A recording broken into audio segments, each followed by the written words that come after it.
The pageantry on display this weekend has been spectacular, but now the world champs have to take care of some business on the field. And there's no one better at taking care of business than Matt Cain. Cain will face the same Cardinals team that he shut down in Game 7 of the NLCS. And he'll be going against the ace of the Cardinals staff, Adam Wainwright. It's the rubber match of the series, and it's next.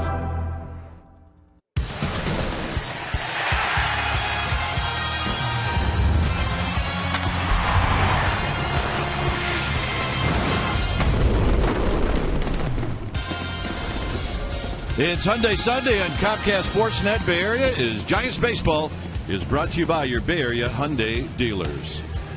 Today it's the Giants and Cardinals, Game 1, or make that Game 3 of this 3-game series, and winner wins the series. Hi again, everybody. I'm Dwayne Kuiper.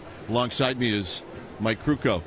Well, look, we just got from the ceremony on the field, and I got to say there's quite a vibe in this ballpark right now. Well, if you think about it, it's kind of the last day that you'll refer officially to the 2012 season. Today the Giants got their rings, and they all walked around and they looked at them and they were quite impressed. But now they take the rings off. They put the gloves on and they try to defend. And today they get back to the matter of the hand, and the matter at hand is trying to beat these Cardinals and win that series. And on the hill, Matt Cain's going to be the guy responsible to try and get them in that win column, and he's throwing well today, partner. All right, Adam Wainwright will be on the hill. That's who the Giants hitters will be facing. It was a tremendous ceremony, and the fellas got their jewelry. When we come back, we will have the lineups and the first pitch right after this.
On Comcast Sportsnet Bay Area is brought to you by Jack in the Box. Try the new Hot Mess Burger today.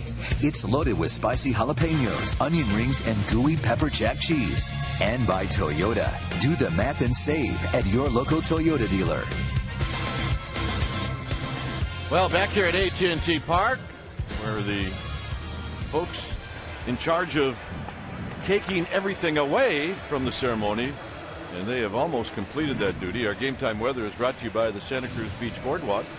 The admission-free boardwalk is open daily for spring break. It is 61 degrees here at the yard.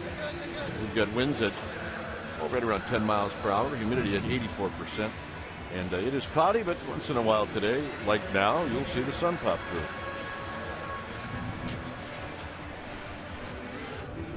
So the umpires are out.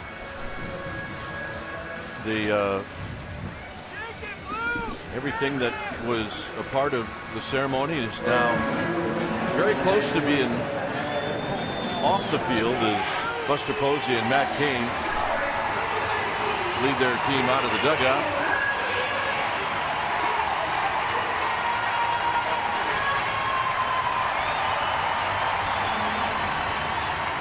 The lineup that Matt Cain will be facing, it'll be John Jay in the leadoff spot, followed by Matt Carpenter and then Alan Craig. Carlos Beltran, see his numbers against Cain are very good. He'll hit cleanup. Then it's Molina, Adams. Ty Wigginton gets a start. Wigginton's at third. Then it's Cosma and Wainwright. On the hill today for the Giants will be the horse, Matt Cain, 6'3", 230-pounder. Cain in his 8th year at the big league level. He's 28 years old. And this is what he did in his opening outing in Los Angeles. 6 strong innings. 8 strikeouts against 1 walk, just 5 base runners in that game. When he's throwing right, you're going to see a guy who'll throw a fastball 90-93. Depending on the grip, he'll use all 4 corners of the strike zone with that fastball. He'll throw a changeup, he'll cut the ball, he'll throw a curveball and a slider. And really, with Cain, you can expect to see anything at any time. He can pitch. Let's take a look at the defense playing behind Cain today. Cain, who brings a 2-3 lifetime record into today's ballgame against these Cardinals. This is who's going to back him up. In the outfield, from left to right, it'll be Blanco, Pagan, and Pence. Crawford and Sandoval on the left side of the infield. Scutero and Bell on the right side. And Buster Posey will be in the squad, putting down the signs. It is a rubber game. Giants won the first one against the Cardinals. Cardinals rebounded yesterday, so today determines who wins the series. And on ring day, you know the Giants want to send this Sunday crowd home with a smile on their face.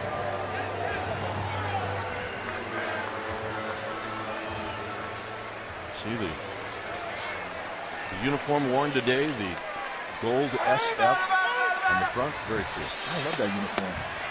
So here's the first pitch of the ball game to John Jay, and he lifts it into center field to Pagan. And Pagan puts it away in this game and out. That started at 140. That came to the first perfect game in Giants history last year. Finished 6th in the Cy Young Award voting. An All-Star game starting pitcher. He was also the winning pitcher. He's the winning pitcher in the clinching games of the NLDS and NLCS. And he was a starting pitcher in the World Series clincher. Not a bad season. So here's Carpenter. There are a number of Cardinals in this lineup that have some ownage on Cain. One is Carpenter, who's 4 for 4 lifetime. Well, that makes him due to making out, doesn't it? And these are not numbers. These are not numbers that include postseason. Carpenter hit a home run off of Cain in postseason.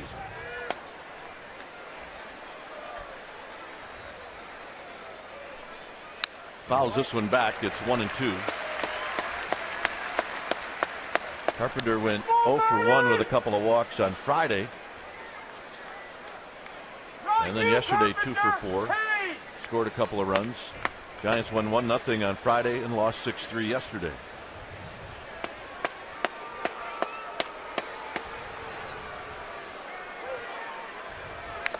And just a piece off of the shin guard of Buster Posey. 1-2. Now you see the ring right there. That was a giveaway ring to 40,000 that got here first today. It really is a nice little ring.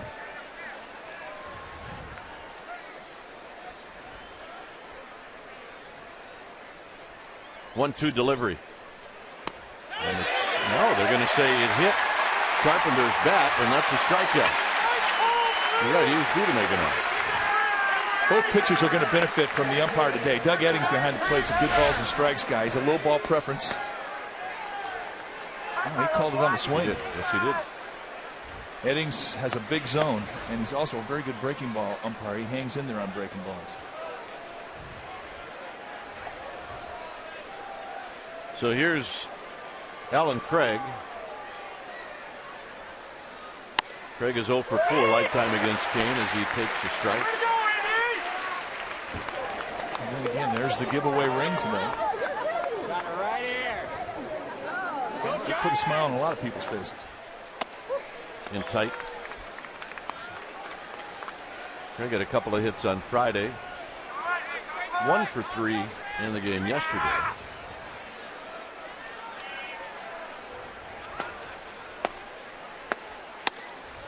A bit high. 2 balls and 1 strike.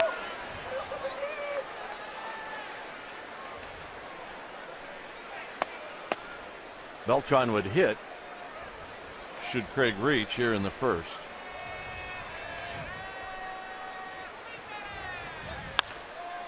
And that's hit a mile high into shallow center field. And Crawford's doing the pop-up dance, and he puts it away to end the inning. Nice hitting for Kane. Giants coming up.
Coming up, and this is their lineup.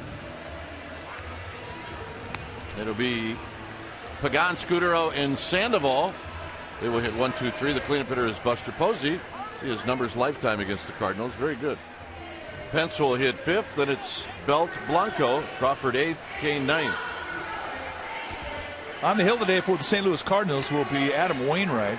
All 6 foot 7 inch, 235 pounds of him. Wainwright, a 7-year veteran, 31 years old. And then his opening day assignment, you see what he did. And took a loss as the Cardinals went down to the Arizona Diamondbacks. If you're taking an at-bat off of Wainwright, you can be aware that he throws really great breaking balls. He's got a fastball that'll go low 90s. He'll cut the fastball. He's got a slider and a curveball and a changeup. And he's the type of guy with that high 3/4 release, and he's not going to give in to him. And he'll throw a lot of breaking balls in any count. Really is his strength, and he has an excellent umpire, as we mentioned, for those breaking balls.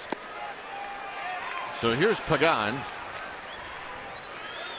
Pagan 4 for 12 against Wainwright lifetime. See, this year he's 6 for 20 on the season.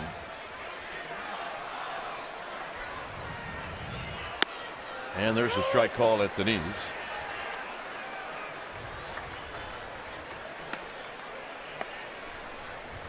Pagan 2 hits yesterday. He's 2 for 8 in this weekend series against the Cardinals, and the 1-1 delivery.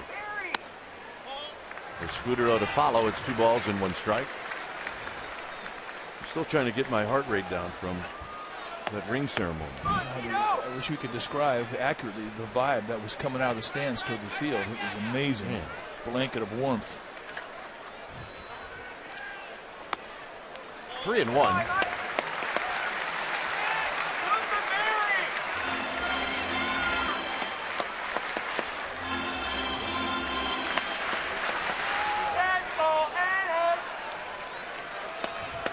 Wigginton is in at third, but off the line. See if Pagan gets something here that he can put in play. He does. And John Jay is going to watch this one roll. And Pagan is on the move. Pagan is going to go for it. A bit of a risk, and he's going to make it.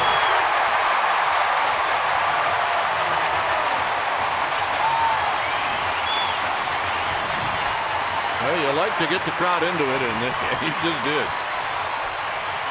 One swing of the bat gets them all clapping and yelling, and we're going to make it our Ford right choice. And he gets out of that box immediately, and he's anticipating 3. And if he does not get a good jump out, he has no chance. It was that close at third base. And right here, watch him kick into the afterburners. And in his ring day uniform, a belly slide just to get dirty the way he likes it. And that's our Ford right choice. So here's Scudero, who's off to a slow start, does not have an RBI. And there's one standing at third.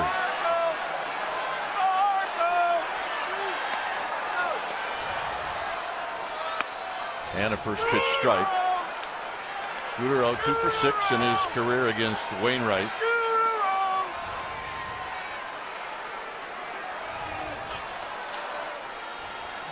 Two for 19 on the season with a couple of walks.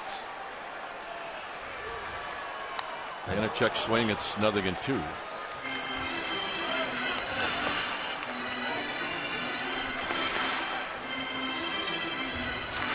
The infield for the Cardinals, with the exception of Adams at first, is playing back. Not so much Wigington. A ground ball to Wigington, and you'd have to hold up. But second and short, Pagan can come home. Out of play, it stays at nothing in 2. Let's look at the Cardinal defense playing behind Wainwright. Starting the Cardinals outfield from left to right, it'll be Craig, Jay, and Beltran. Cosma and Wigington on the left side, Carpenter and Adams on the right side, and Yadier Molina will be in the squad putting down the signs.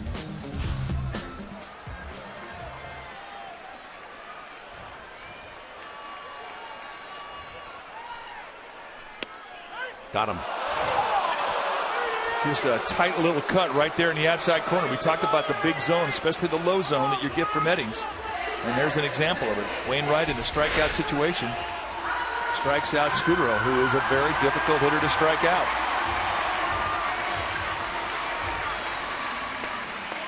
Well, there's no doubt right now that Scudero's a little messed up.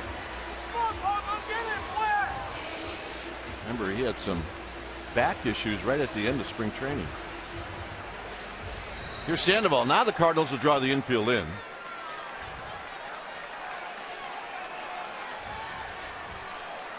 Sandoval hit a long home run yesterday.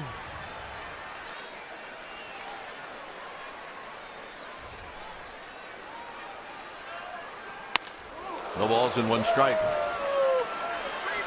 Sandoval 3 for 10 against Wainwright, lifetime. Got a walk and a strikeout. And that was a challenge right there. Well, Wainwright does not have a whole lot of fear out there. He will go at you. He will put the pressure on the hitter. Although Sandoval after yesterday's game said, you know, I don't really feel right at the plate yet. I'm still searching for a swing. I mean, he's hitting 278 with 2 homers and 4 RBIs, but in his mind, he still doesn't feel like he's locked in. Hitters and pitchers, they'll tell you. Ask any of them, they'll give you an honest answer. How you throwing right now? Not so good right now. How you seeing the ball? Not so good. How you seeing the ball? Good. Yesterday, this was a good one. Goes left center against Edward Mojica, and that is not an easy thing to do. 2 home runs, and they've both been impressive home runs.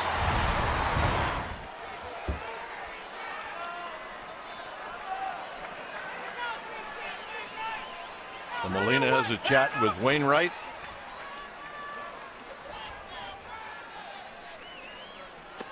And it's low. 1 ball and 1 strike. Wainwright lifetime against the Giants 2 and 4, 1 and 1 last year.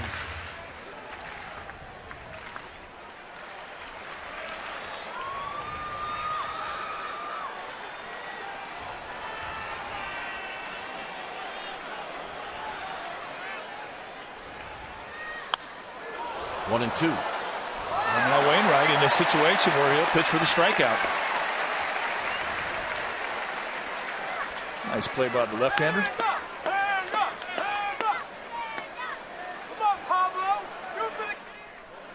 Center fielder. Yeah, it could be. First base.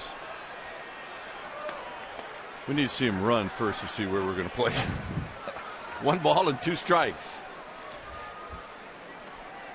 Curveball, he got him. So now it'll take a hit or a mistake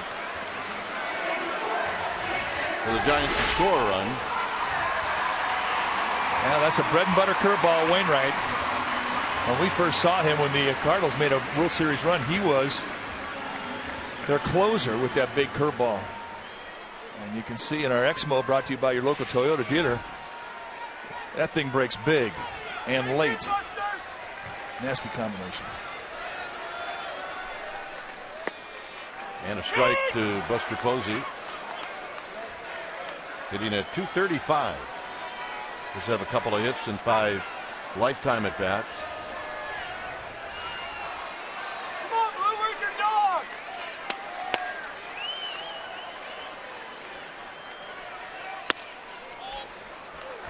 Little cut fastball, and Wainwright will use that cutter a lot.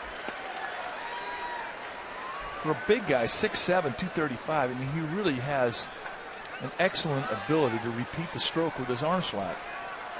And for a lot of guys 6'7", that's not that easy.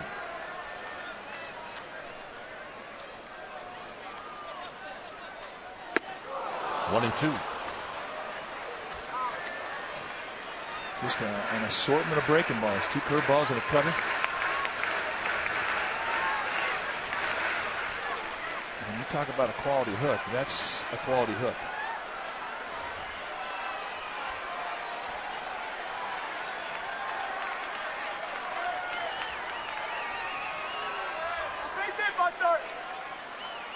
One ball and 2 strikes. 2 and 2. Curveball cutter, curveball cutter. Everything away. John Jay, the Cardinals center fielder, is shading Posey towards Triple's alley. They play the left side of the infield to pull. They play the outfield the opposite way. On a play. Little sneak attack, 92-mile-an-hour fastball.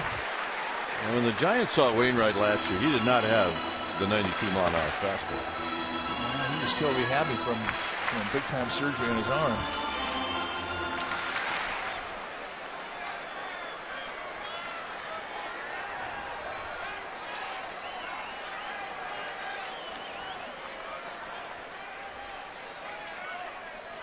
Breaking ball hit on the ground to third, where Biggie will make the throw. And Wainwright, after giving up a leadoff triple, gets out of that mess. 0-0.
Net Bay area is brought to you by Cache Creek Casino Resort. Cache Creek is giving away 16 cars. Guaranteed.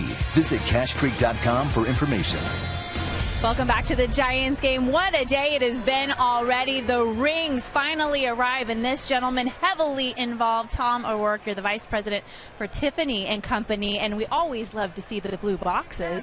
And you actually have Bruce Bochy's ring in hand. I don't know if Bruce knows, but we took his ring, and you're going to tell us a little bit about it. Tell us the symbolism of this 2012 World Series ring.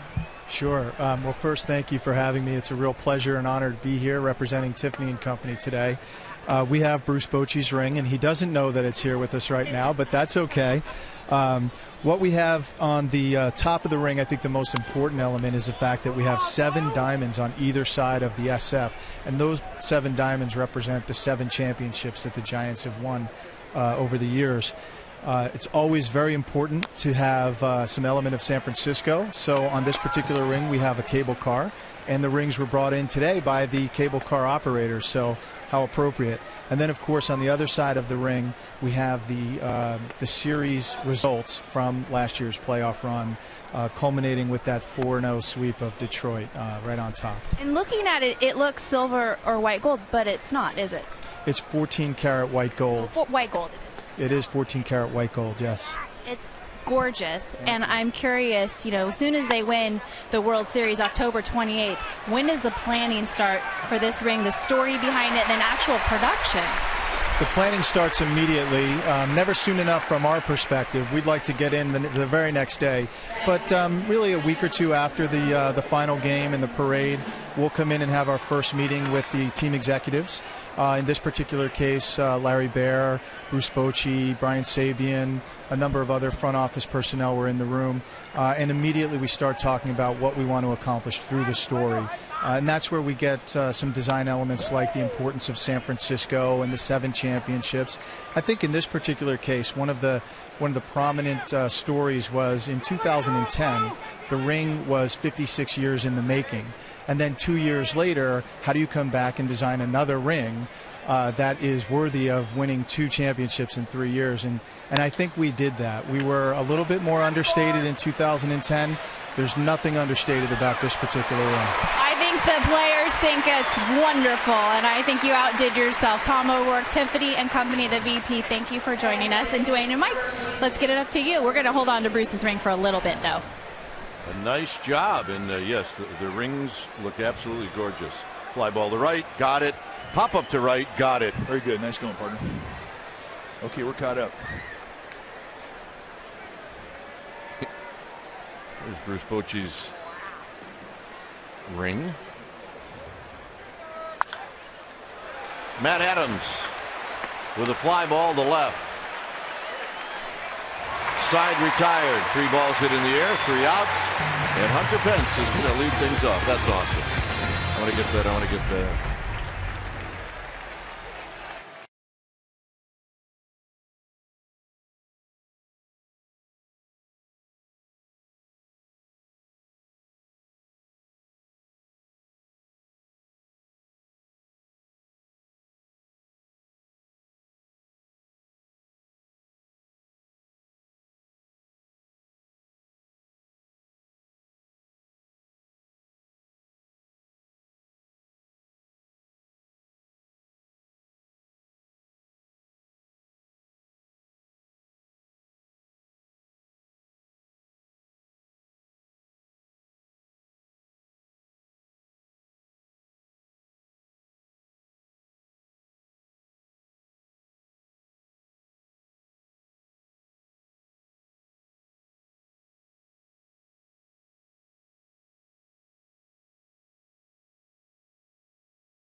is brought to you by the Solar Company.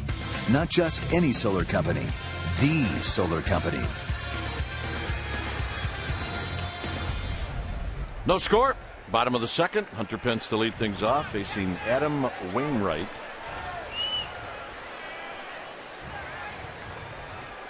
And Pence takes a strike. Pagan led the first inning off with a triple, and that's where he stayed.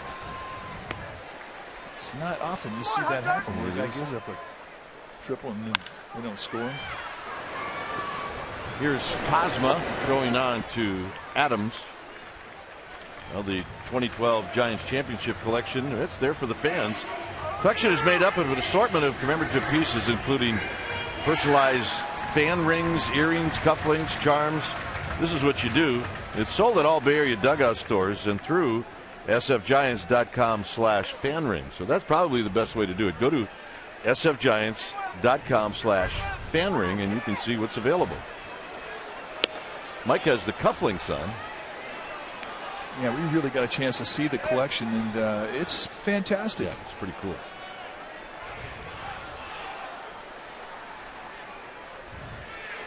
Belt hits a high fly ball in the park to center field. And Jay will put it away.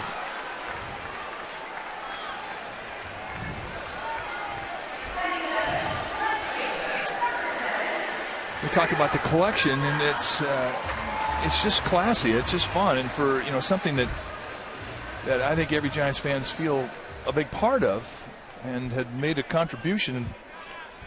But what better way to get just some sort of a significant chunk of jewelry you can wear to remind yourself of a glorious and very special season.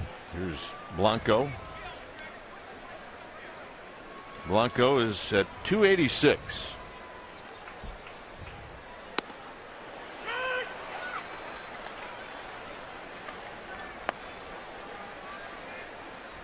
Blanco 1 for 6 lifetime against Wainwright.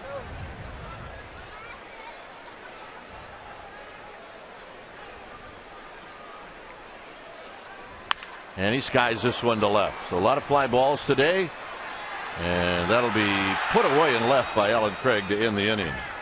We will head to the third here at AT&T Park. It's 0-0.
Your Bay Area Hyundai dealers.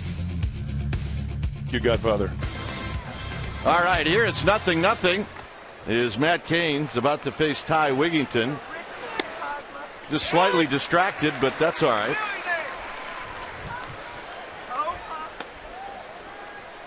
Wow. Wigington will take a breaking ball from Cain, and it misses. Well, our boss, Giants president and CEO Larry Baer, and Mario Alioto stopping in as this is hit to Crawford. Please make the play. And dropped off our rings. And in between innings, they were kind enough to hand him over. You guys are as deserving as anybody I know. This ring, so maybe it's yours. Right? Wow. Oh, man. Right? Bless you. You guys are more family than anybody I know in this place. Thanks for all that you do. Is that awesome or what? Is that a little bit of blame? I got to put it on. No, you're the first guy I've seen that's gone double. Holy smokes. Is that awesome or what? Yeah. Is that the way to do it? One on each hand? It is now. It even sings out. Wow. You guys. Lars, thanks. Listen. It's our pleasure, believe me. So that was our enjoyment. And thank you to Larry and thank you to Mario. And I'd say that all the people involved in designing this, obviously including the Tiffany people, and they nailed it. With the series outcomes on the side of the ring, and there you see Mario and Larry behind us. The cable car with our name or the player's name on the other side. What I thought was really nice about the players' rings is they had their numbers on it this year, which is very cool. I asked Matt Cain if he would leave his blank and I could have 18. He said no. Well, I think it was a good question. 2-2 to Pete Kozma. Kozma fouls it out of play. Kozma has been on a tear since the start of the season. It's not often you see the hottest guy in your lineup hitting eighth, but that's the case with the Cardinals.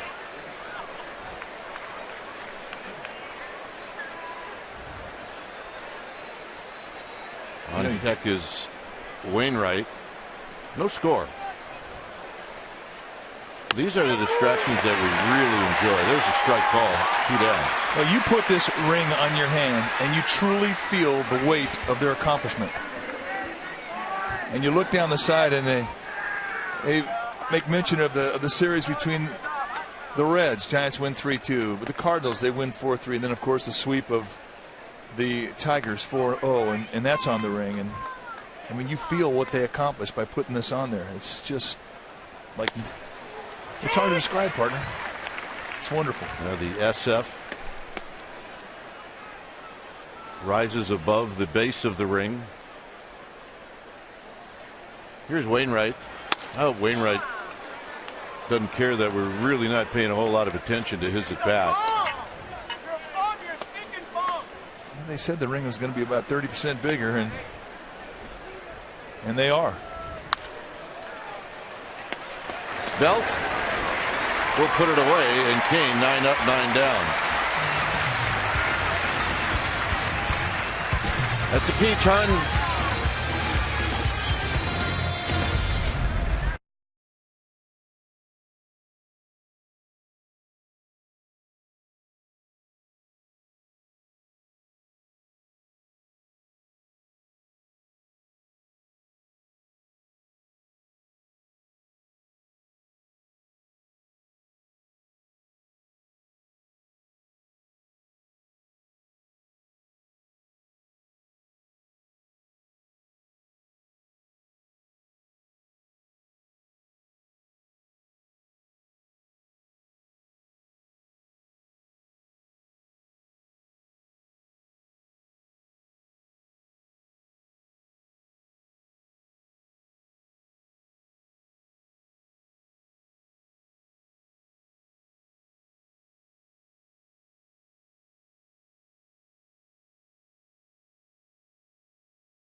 Well, visit the Dynamic Deals page at sfgiants.com/dynamic deals. Take advantage of the $8 dynamic deal on this coming Wednesday, April 10th. Giants taking on the Rockies at 12:45, and there are tickets for $8. Check it out, sfgiants.com/dynamic deals.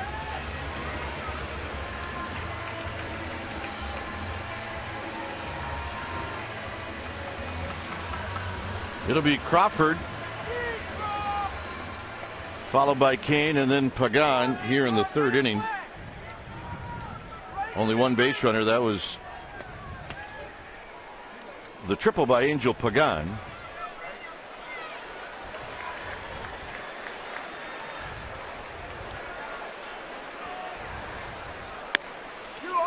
Crawford takes a strike. Crawford's got pretty good history against Wainwright. He's 3 for 6 with a double.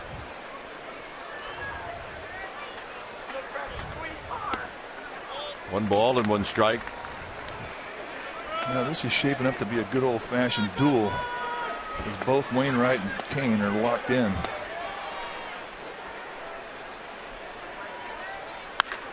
Hit on the ground. That's a fair ball, and it kicks off the glove of Adams. Crawford's going to turn the bag and head for two, and he's got a double.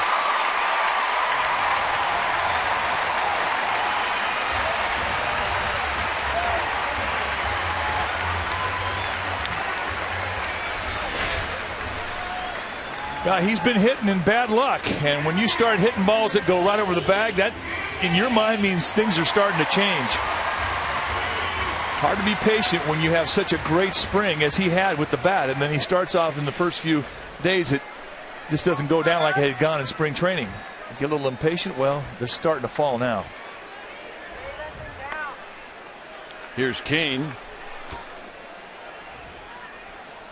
Kane's job, advance Crawford to third as he'll take an off-speed pitch down low.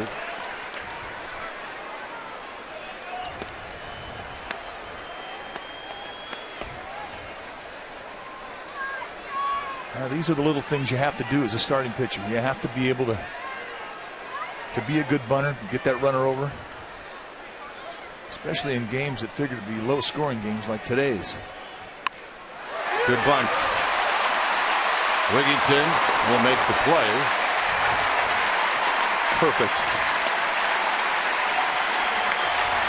Well, just moments ago, our partners, a couple of guys that we adore, Dave Fleming and John Miller, they got their ring.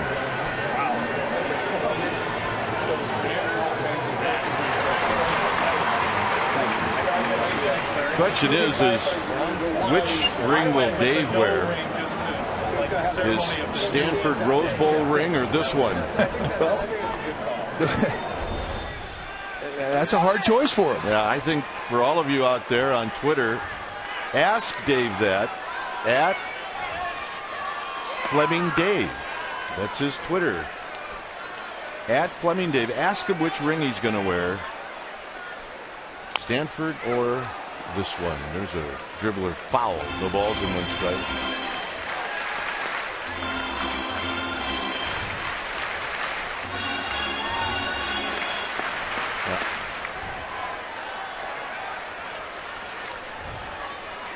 Pagan at the plate with the infield in, and Crawford at third.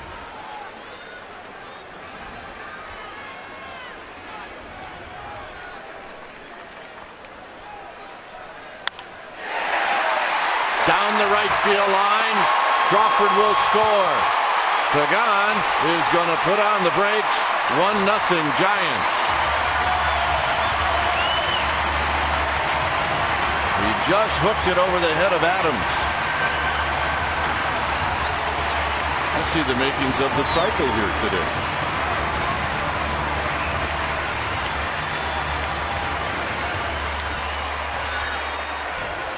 Now, once you get the triple out of the way, I mean, the rest is easy, right? Let's take a look. This is not really a hanger. It's a breaking ball that's on the knee-high corner inside. And Pagan stays inside enough to keep it fair down that line. An easy score for Crawford. Just like that, he puts himself in scoring position. Here's Scudero. Scudero takes high and away. Scudero struck out looking in the first.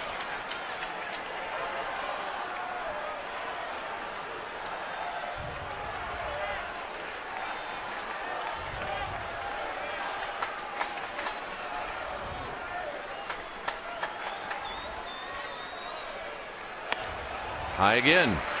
2-0.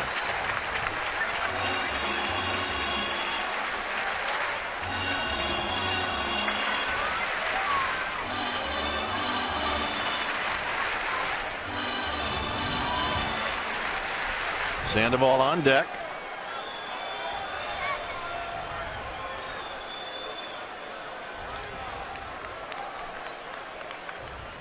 Wainwright a double look. And this is bounced to Kozma. Pagan moves over to third. 2 outs, and here's Sandoval.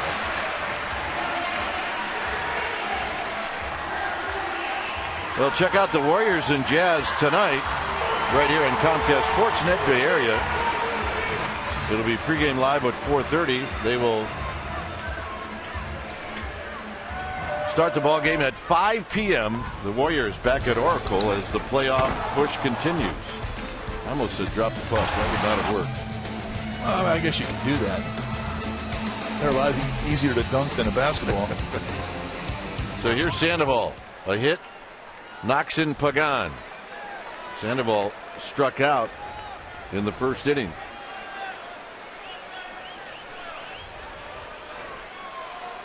He's had some good rips. It's no balls and 1 strike. Cutter. And now that's a hittable pitch. And Wainwright, like a lot of aces, I mean, a lot of times the best pitch you're going to see location-wise is that first one. Once they get on top of you 0-1, then they start nibbling on corners. And Sandoval was waiting for it.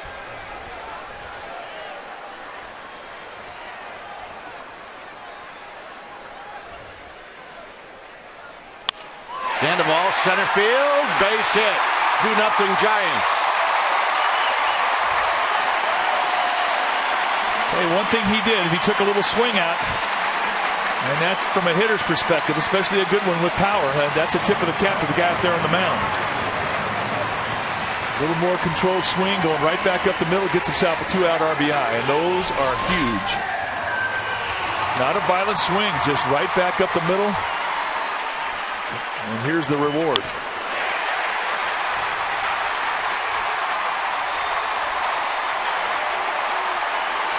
Here's Buster Posey.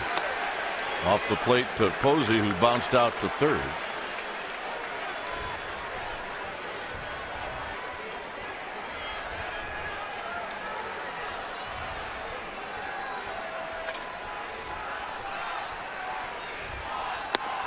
Low and in, 2-0. Wainwright's nibbling. And Posey's swinging the bat well. He stays in that strike zone. And he can make a pitcher sweat.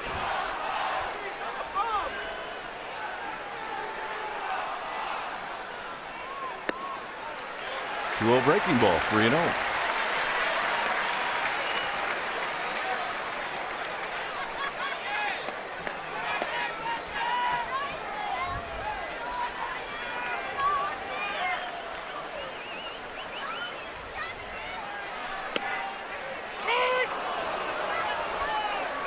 Definitely a pitcher strike in the 3-0, but that's an Edding strike. I mean, he likes those knee highs, and he does have width on both sides of the plate with the low strike.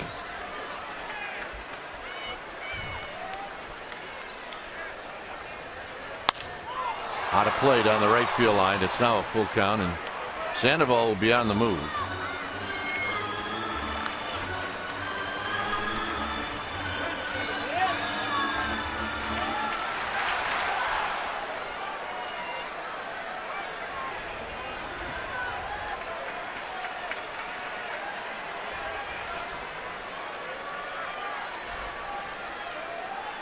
Here's the payoff to Buster Posey.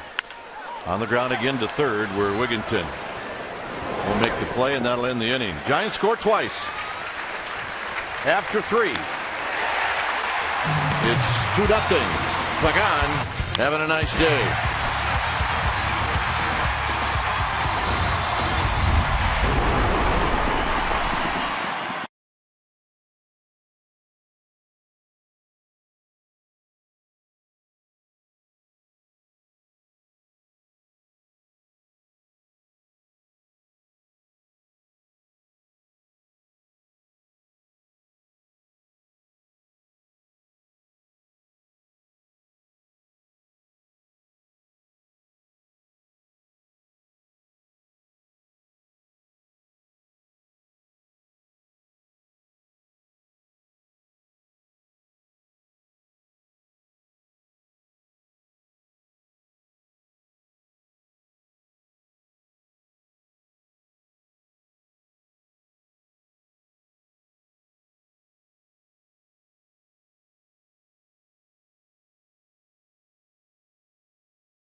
The 2012 NLCS against the Cardinals. Matt Cain joined St. Louis' Chris Carpenter as only two pitchers with victories in two winner-take-all games in the same postseason. Cain in that game 7 with 6 innings, 4 hits, no runs, a walk, and 4 strikeouts.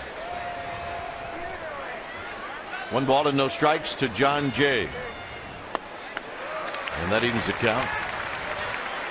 First pitch changeup. Second pitch changeup. Third pitch. I mean, use that fastball after he throws you a soft and you go high or on your hands like that. Well, that was a strike yesterday, but yesterday's strike zone with Angel Hernandez, you saw more high strikes. Eddings, a low ball umpire, you don't get those.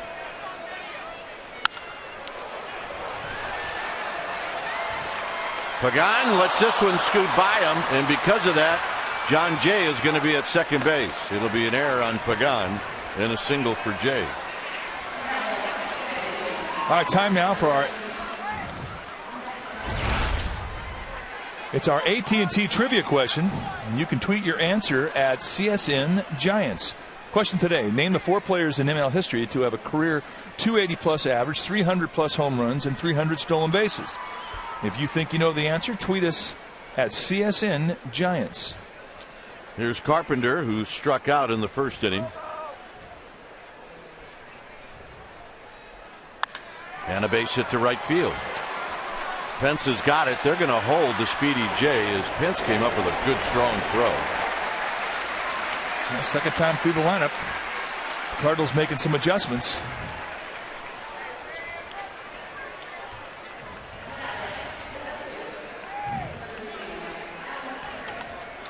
So here's Alan Craig.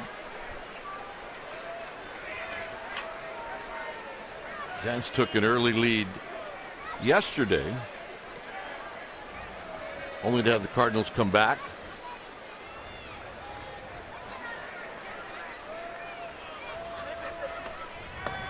So the first 2 hits off of Cain come here in the 4th. Back-to-back singles.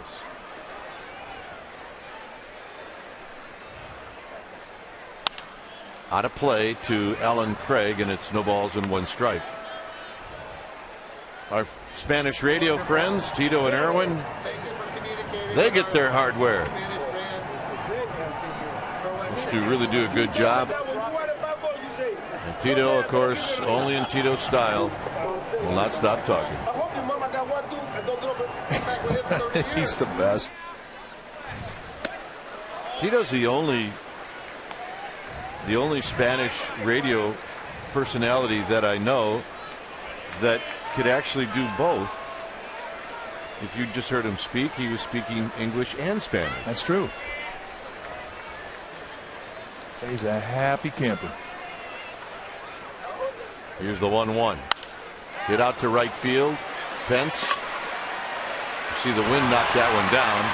It'll knock in John Jay. And the Cardinals are on the board. It's now 2-1. A sacrifice fly for Alan Craig. Yeah, nice at bat. One thing about this Cardinal lineup, they are a patient bunch. They have a very, very strong confidence in each other. And it really frees them up individually when they know that if they don't get it done, the guy behind him has the ability to do so. It's one of their strengths of the team, and they're patient. And they figure that they can score a bunch of runs and put a crooked number up on any given inning. Well, that's a fact. Here's Beltran. Beltran hit a fly ball to right field in the second inning.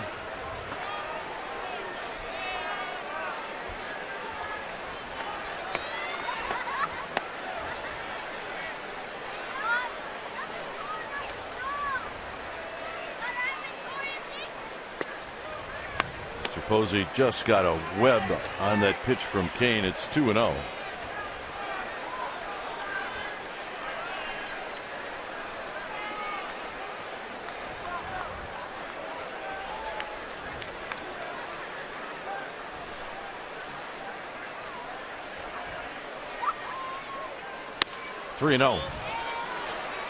If you're watching Matt Kane know Beltran and know the history that Beltran has against him.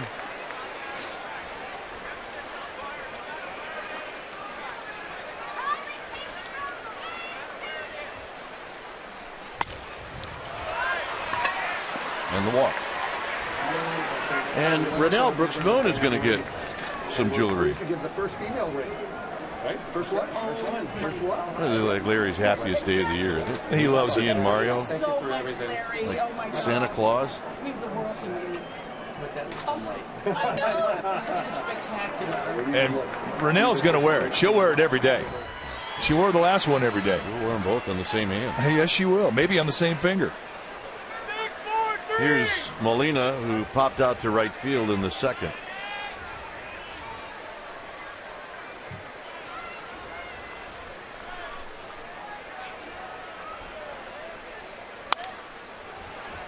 Down the right field line and out of play. It's no balls and one strike. First pitch cutter, outside part of the plate. Yeah, that thing is not coming off either. See, both Wainwright and Kane using a lot of that cutter to right-handed hitters, just leaking it on that outside corner, let the movement drift away. It's a very difficult pitch to pull. And you go two-seam fastball in the inside corner, and that thing got just off the sweet spot up towards the label. You really can't see the subtlety in the movement from behind, but in that batter's box, you're talking about 3 to 4 inch movement. One going away from you, the other one coming in at you flat, and it's late.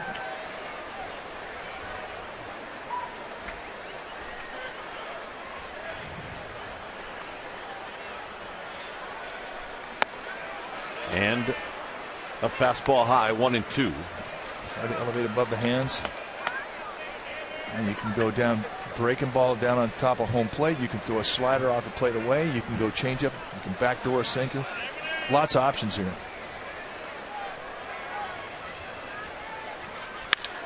And a base hit to left field. They're going to hold Carpenter, and the bases are loaded for Matt Adams.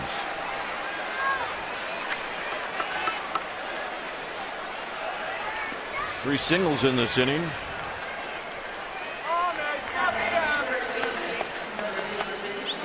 Concerned Dave Righetti.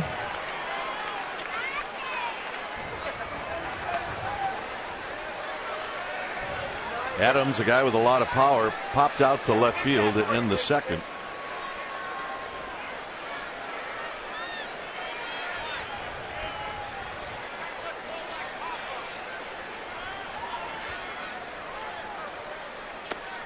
And he takes down low.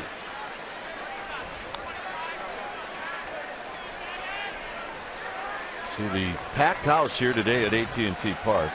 A lot of energy. Ring ceremony, fabulous.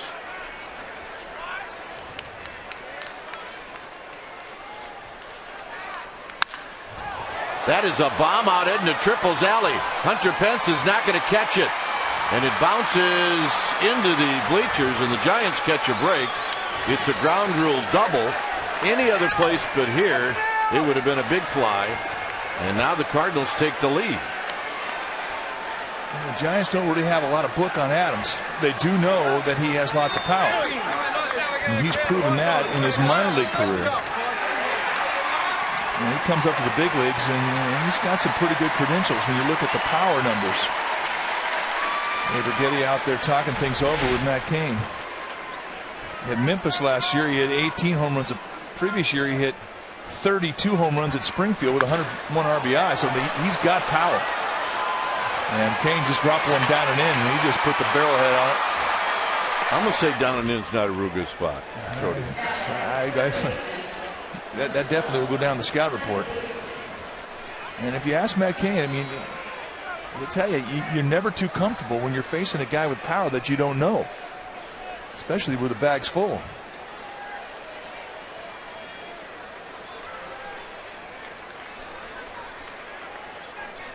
Here's Wigington.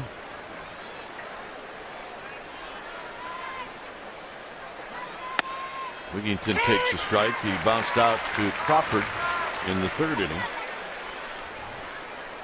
When you ask a veteran pitcher, would you rather face Beltran with the bases loaded or a rookie with power that you don't know? And he'll tell you in that situation, I'd rather face a guy I know.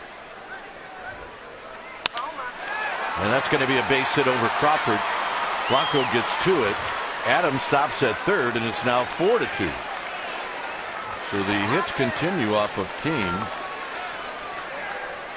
Cain, who was perfect the first 3 innings, 9 up, 9 down, 2 strikeouts. And this time through the lineup, the Cardinals have made some very impressive adjustments. 5 hits in the inning. And here's Pete Kozma. And the red alert has gone down. And it's Jose Mijares in tight to Kozma.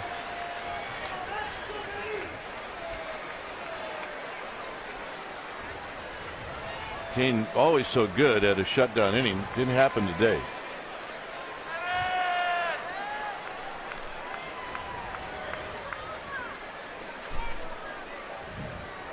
Pitching for a double play ball right now. And it's a squeeze, and Buster Posey picked it up a little too late, and it's popped back and out of play. Mike Matheny going with the sneak attack. And really, if you're a manager, one of the considerations that you have when you're putting together a suicide squeeze is your pitcher. Do you think he's going to be around the plate? Because I mean that's important. You need to get a good pitch to try and put down, because you're going to try and show late. Deception's a big part of a squeeze. But with Matt Cain, you know he's always around the plate. 1-2 on the foul out of play.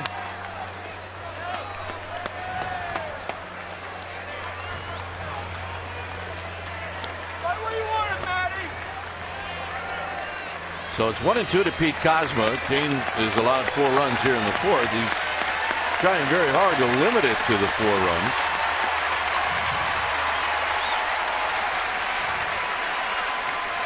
And that breaking ball. And Buster thought it hit the bat. It's 2-2. This looked like it came closer to hitting the sleeve of Pete Kozma.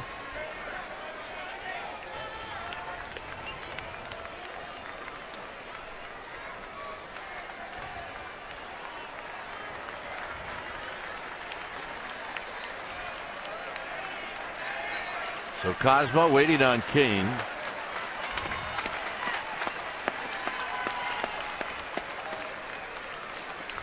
The target is in, and this is a little pop-up, and Scudero is not going to get it, and it's going to fall in for a hit, and it's 5-2, and Matt Cain, tough break on that one. And we talked about Cosmo being one of the hot guys in this lineup, and you know that's a hit that you get when you're hot.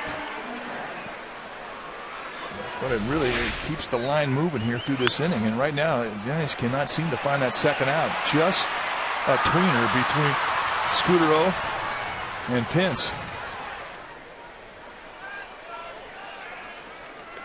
So here's Wainwright, who's the one that benefits most from this inning.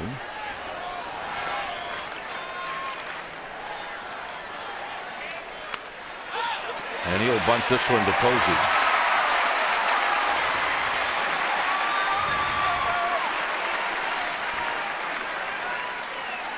And that'll bring up John Jay.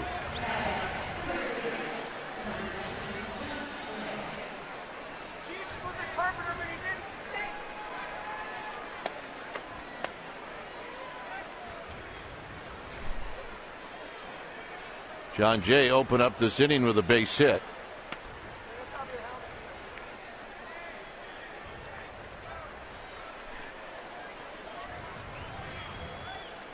And the first pitch is high, 1 ball and no strikes.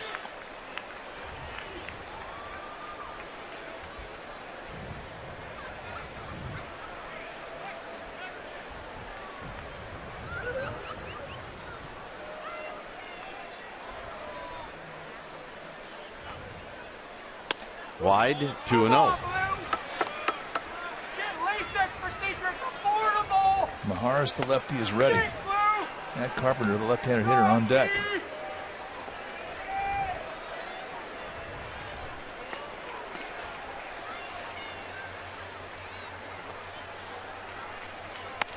And it's 3-0.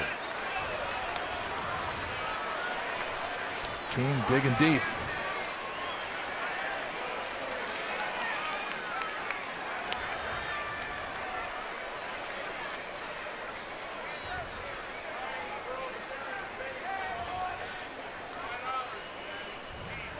And the walk. And now Bruce Bochy's got to make a decision. It's not easy for him to go out there and get Kane. He's going to give him one more.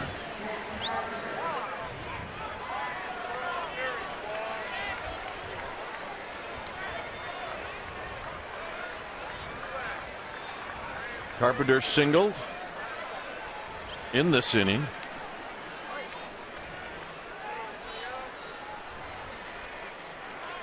So the bases are loaded. Wigington, Cosma, and Jay.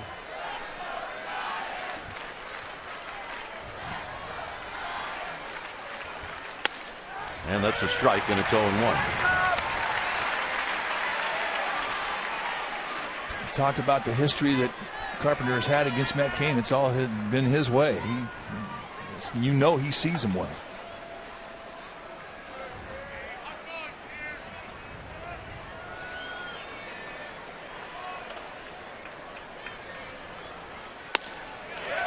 The backdoor cutter. Now you dig deep.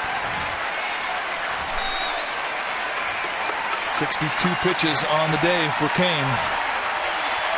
And he really has to reach down for this one.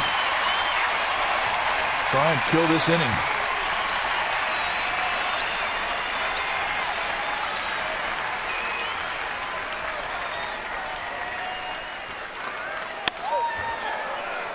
He backs Carpenter off the plate, and it's 1-2.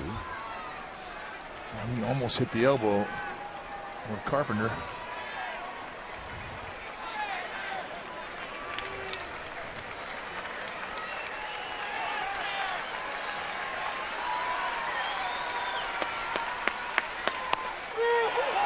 Two and two. Well, they set that target in the inside corner, and that gives you a little indication there's some fatigue on this inning, as you can imagine. The thing you fear, if you're a pitching coach early in the year, is when you have a guy have to go into the 30 pitch level or more in an inning, because you just don't have the same type of strength in April that you have in July or June.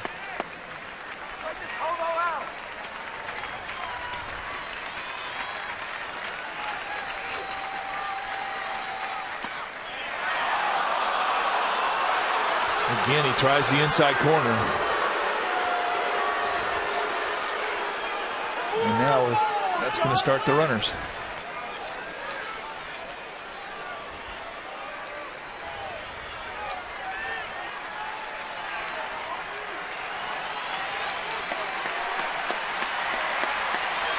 Three and two, runners on the move.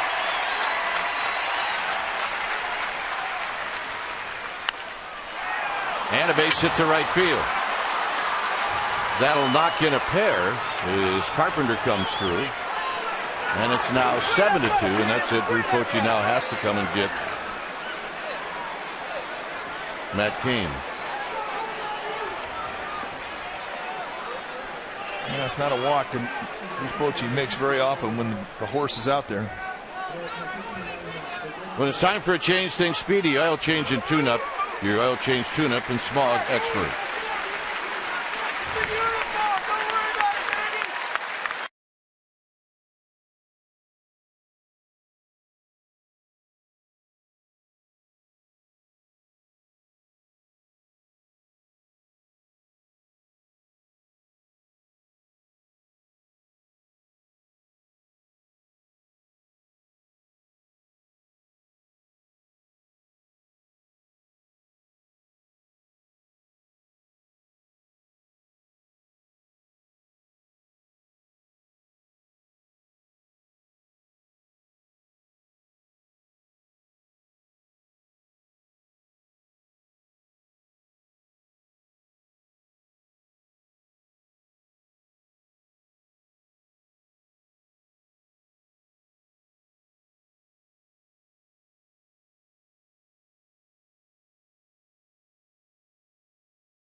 Inning for the Cardinals, knocking Matt Cain out of the box, bringing Jose Mijares into the game,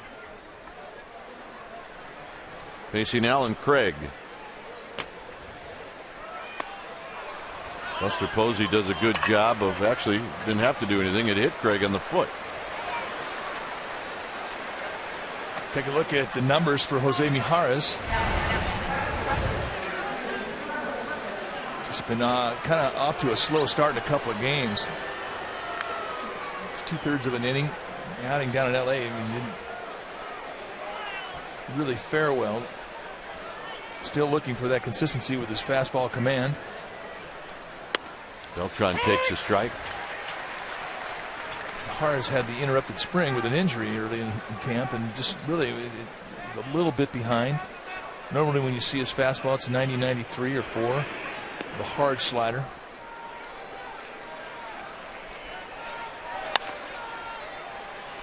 Chad Godin now down in the bullpen getting loose.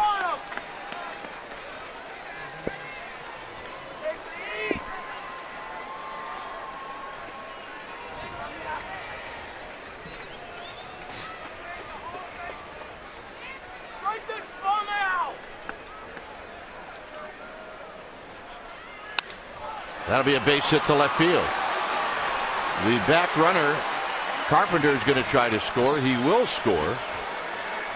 And now it's a 9-run inning. I don't know if I've ever seen a 9-run inning here. All 9 of those runs are Matt Cain's.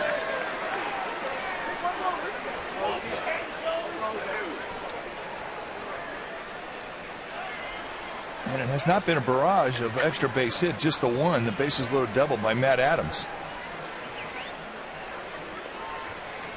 So here's Yadier Molina.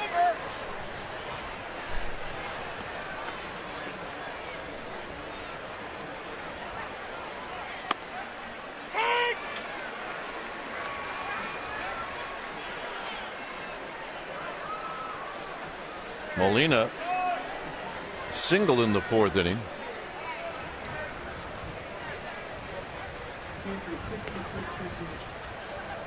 And a breaking ball, and it's now 0-2.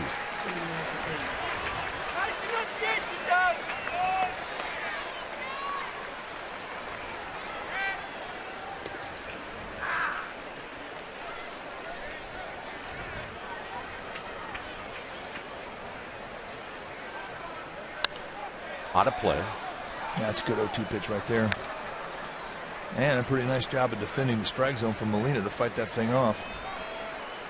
But that's really where you see a guy start to get his act together, is when he can get command of that slider again, because it takes a lot of strength out of your arm to throw the slider. It takes more strength to throw a slider than it does a fastball.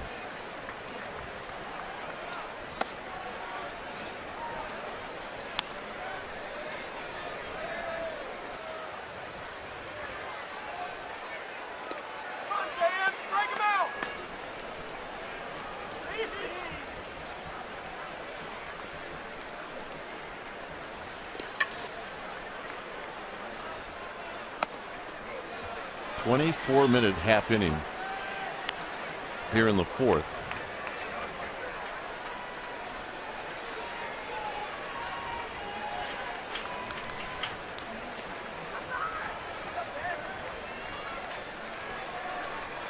Your legs start to get a little heavy if you're out there on defense. That'll end the inning. Giants have some work to do. Yes, they do. But this crowd is still into it. It's 9-2 Cardinals.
Beautiful ring all broadcast, and you have a chance to get one as well. A player's ring, a coach's ring, same size, man size.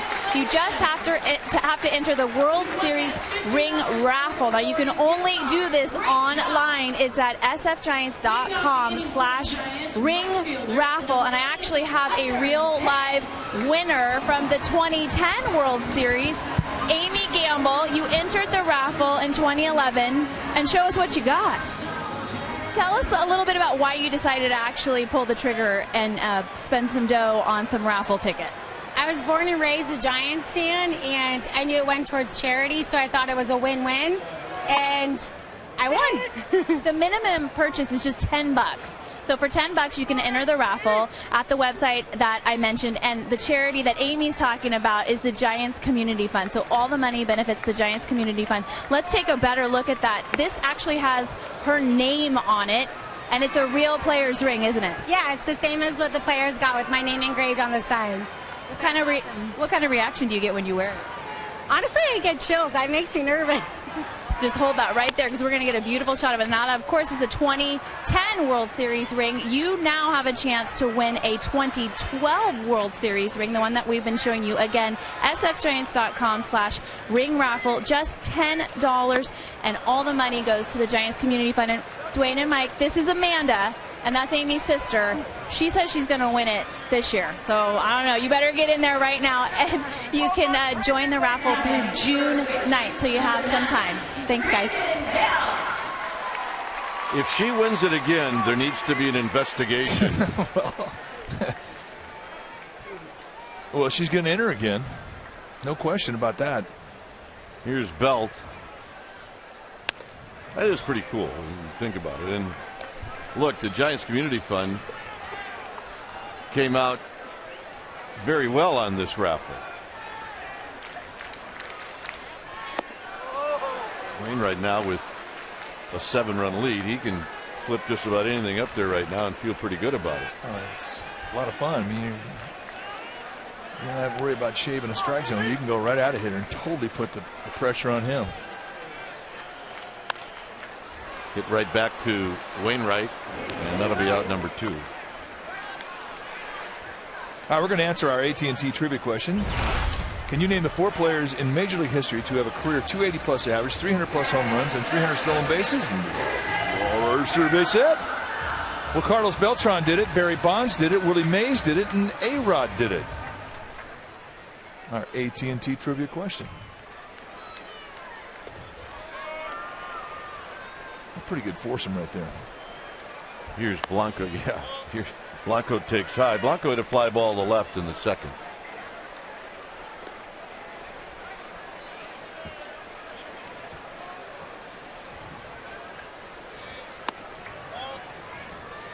Blanco doing what you need to do. Get some pitches out of Wainwright. Try and get in that Cardinal bullpen.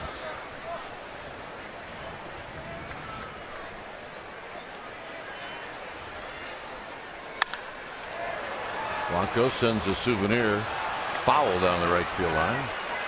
Somebody brought his glove. Boy, they needed one on that play. I've had some steam going into the bleachers. Oh, yeah, that's a panda look we haven't seen. I want to get one of those. Get that. I want to get that. I want to get that. I see you teeing off next winter with one of those on. Oh, yeah. I can see you going down the slopes wearing that bad boy. No, that slopes are done. 3 balls and 1 strike. I'm talking about going down your driveway. It's downhill. It is a big slope. You're right. 3-2 to Blanco.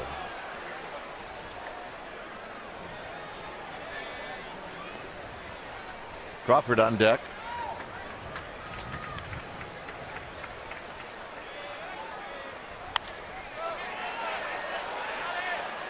Molina coming back, and that'll end the inning. So a 1-2-3 inning for Wainwright. We'll head to the 5th. All Cardinals 9-2 St. Louis.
Area is brought to you by Heffernan Insurance Brokers.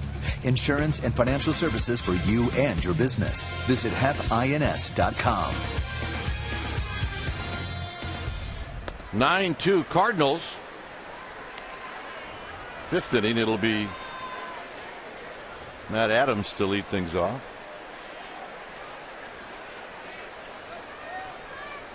Wigington to follow. And Mijares throws that pitch high.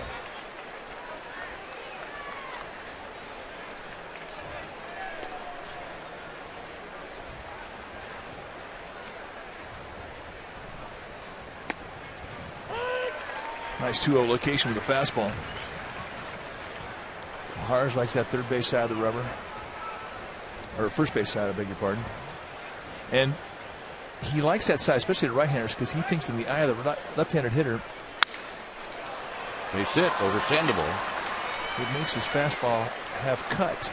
And if it's cutting away from you, that's the way you want to hit it. The opposite way. So Adams with an impressive at-bat.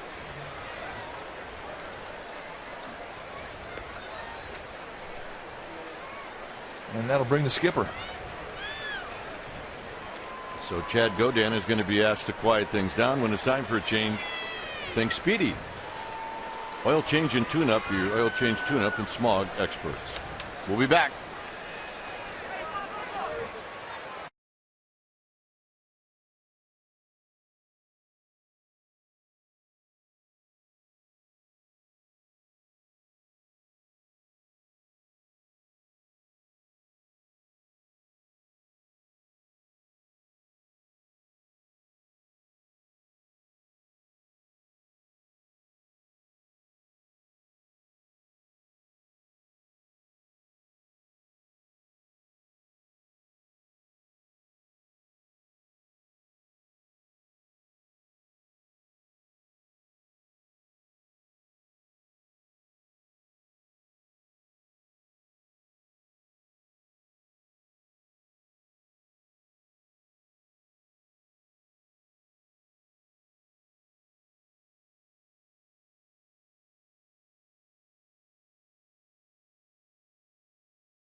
Presented by authority of the San Francisco Giants and may not be reproduced or retransmitted in any form. And the accounts and descriptions of this game may not be disseminated without the express written consent of San Francisco Baseball Associates, LP.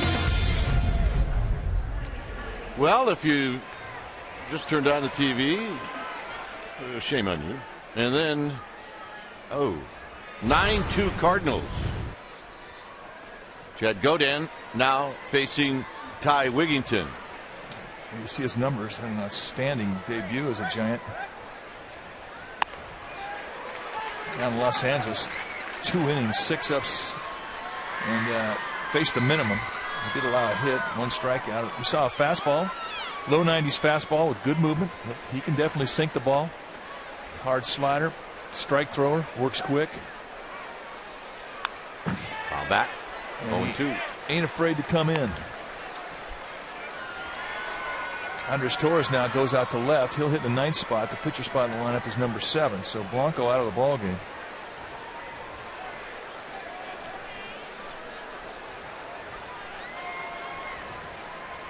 0-2. Adams at first. Nobody out.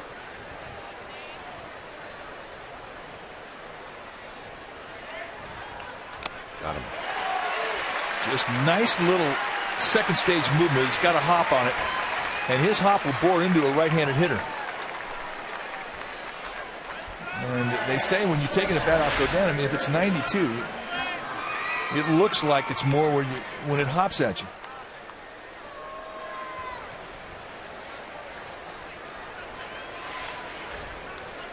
So here's Cosma, who knocked in a run in the 4th inning. If you didn't knock one in the 4th, then you scored one. The only exception to that was Adam Wainwright, who popped out trying to bunt. Matter of fact, Jay and Carpenter combined in that 4th inning scored 4 times.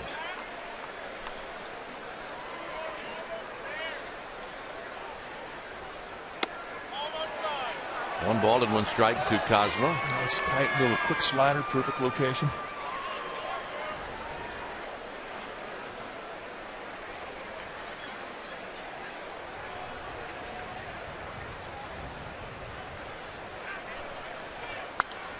And that pop-up is lifted out of play. It's 1-2.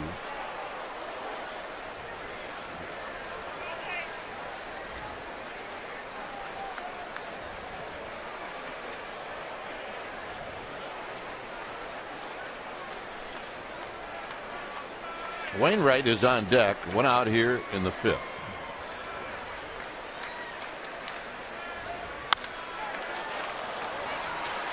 Pagan moving over towards right center field will put it away. And Wainwright will hit for the 3rd time. He's 0 for 2. Yeah, if you're a pitcher and you have a chance to go for 3 in the first 5 innings of the ball game, that's a pretty good deal. Yeah, you got to be pretty happy about that.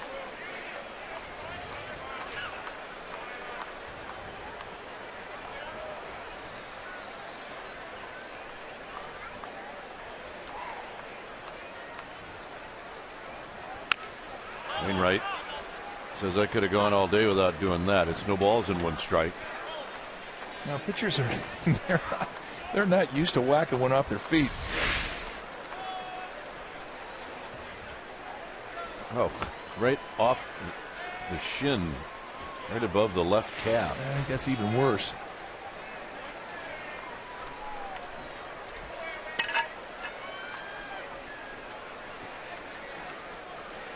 You thinking about that the rest of the at bat, maybe in the rest of the ride home. Out of play, 0-2. 94-mile-an-hour fastball. Come on. He's bringing it up there pretty good. You know, I mean, and we didn't know he had that much fastball until we saw him in spring. Nice addition to this Giants bullpen. There's the winner of the foul ball contest. Hey, Princess is here. Breaking ball in tight, 1-2.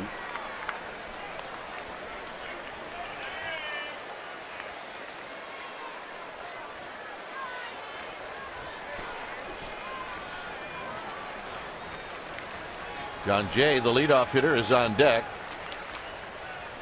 And Wainwright gets a little of his own business. The big breaking ball. 9-2 Cardinals.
TNT Uverse Rewind. The highlights of the ring ceremony. You saw the rings come into the yard, and then the Hall of Famers, the players. Hunter Pence, the Panda. And you know what? They earned it. Oh, yes, they did.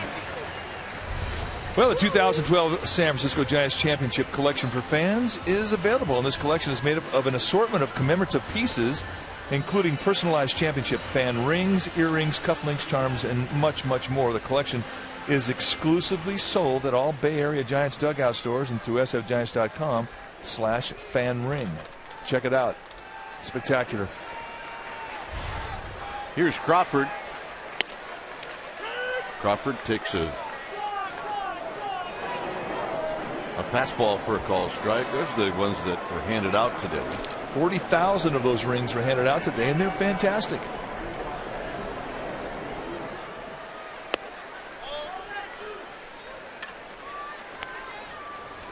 Very nice looking. Well, I think everybody who followed the Giants last year would like to have something to remind themselves of what a great time that was. This is pulled foul. And when you think back about all the memories, including the parade, it's hard to forget. You don't want to forget. But if you're a player, you have to. You got to get on. Crawford got a piece. Molina hangs on. It's a strikeout. This is a pin, a World Series championship pin from 1905. This is 1921. So 22 they started making rings. This is 1933. The 1954 World Series ring. Willie Mays has one of those. As Torres pulls it foul. Here's 2010. And the one today. No balls and a strike to Andres Torres. 0-2. First time I saw the 1954 ring was on a pitching coach that I had with the Cubs, Marv Grissom, who passed away not too long ago. Lived in Red Bluff. And when he started talking about the Giants, the room would always get quiet because he didn't talk a whole lot. But when he spoke from the heart. And that 1944 or 54 team is one that he never forgot. And he really, really wore that ring with great pride. Torres takes high, 1-2. Marv Grissom was one of those pitching coaches that when he threw batting practice to the pitchers, and if you hit him too hard, he'd knock you down. Yeah, old school. And for Torres, a base hit to right field over the leaping Carpenter.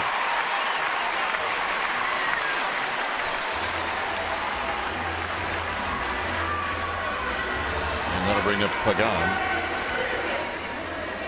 Well, for the Giants, you have to chip away, down 7 runs. You have to get them all back at once, but you're in the 5th inning here. You need to start making some noise. 1 here, 2 here. Put up a crooked number next inning. You never know. Get this fan base back into this game. There's only one way to do it, and you got to start swinging the bats.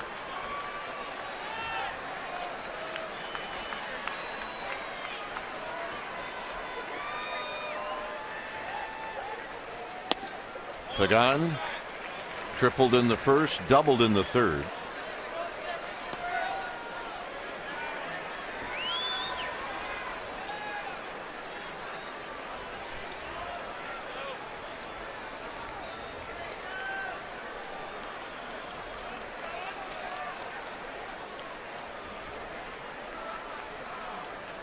Here he takes it in tight, and it's 2-0.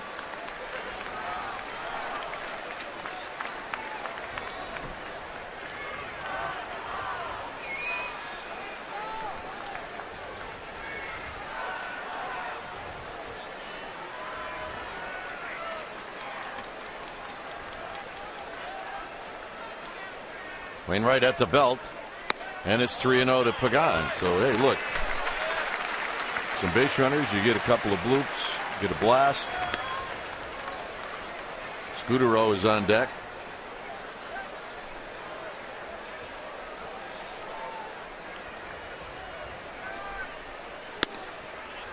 Three and one.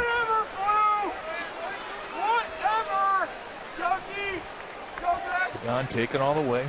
You just have to do little things now when you're down by 7 and get some pitches out of that starting pitcher. Present him with a long inning.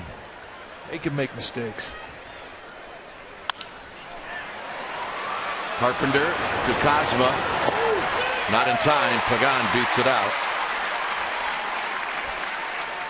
Here's our Geico quote. It's from Marco Scudero on going to the World Series. He said, "The rain never felt so good. We're going to the World Series. This is unbelievable."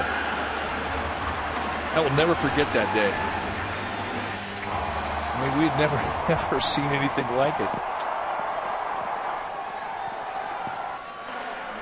Everybody wet, nobody cared. No, didn't even feel it.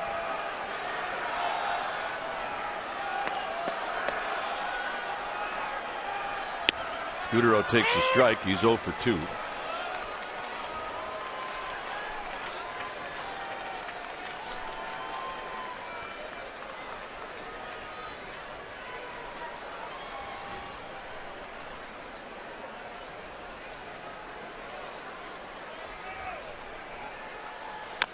And this is tapped foul. It's no balls and 2 strikes. When you're slumping, what's the first thing that happens to you after 2 pitches? 0-2. Always. You never see any mistake out of the middle of the plate. It seems like everything's carving up the corners, both sides of the plate. If you look in, they throw away. If you look away, they throw in. You look hard, they throw soft. If you look soft, they throw hard.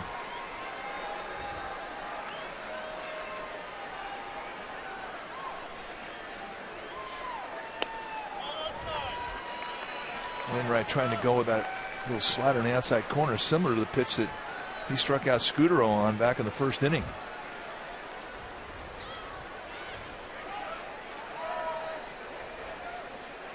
It's really one of the big weapons of Wainwright, that hard slider. Got great command with it. Look out. Didn't have that great command that time. Now they set the target in the outside corner. It would be hard for me to believe that they were trying to send a message for any reason. You can see where the target was, and that just becomes a heat seeker up around the head. And sometimes one of those will get a guy out of a funk.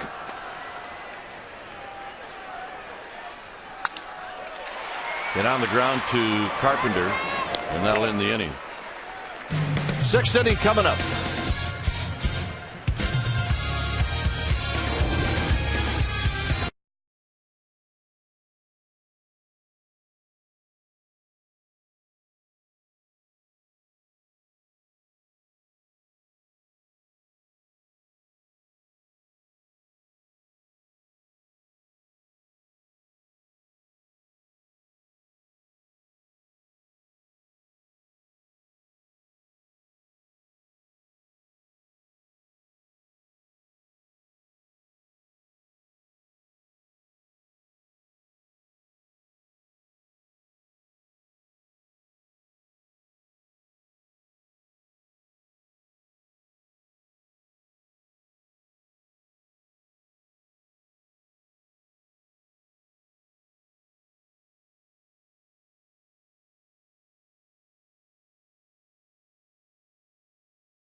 may have noticed that the Cardinals are wearing a patch on their uniforms with the number 6.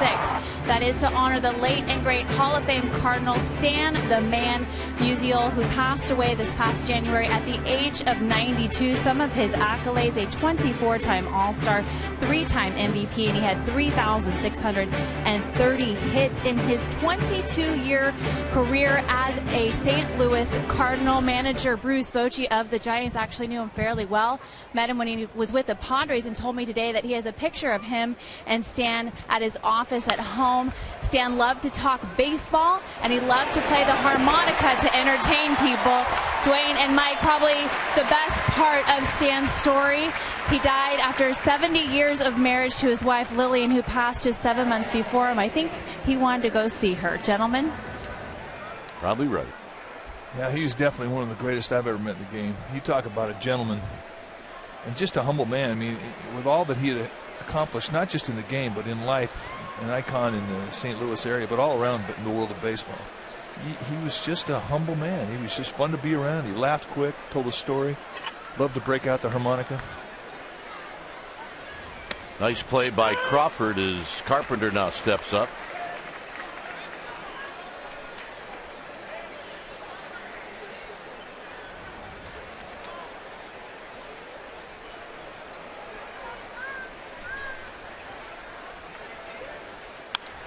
Carpenter fouls it back. 0-2.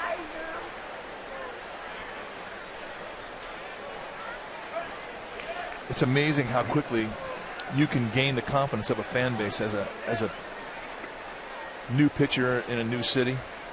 And Godin has done that in 2 outings.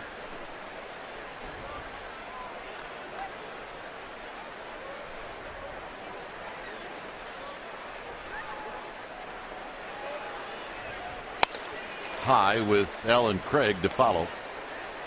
Chad, shut it down.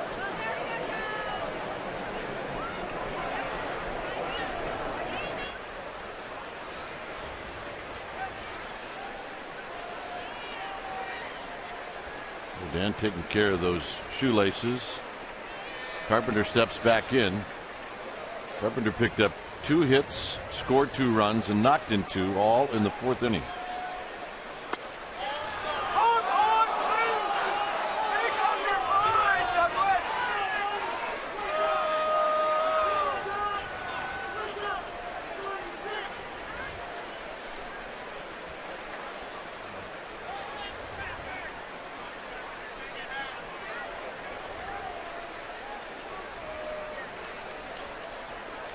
And the 2-2 is hit out of play.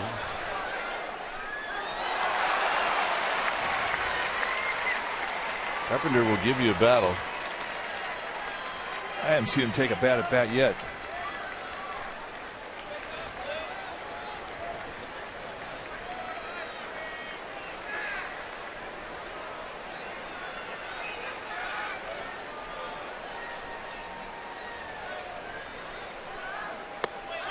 And they're going to say he went around. He's not buying it.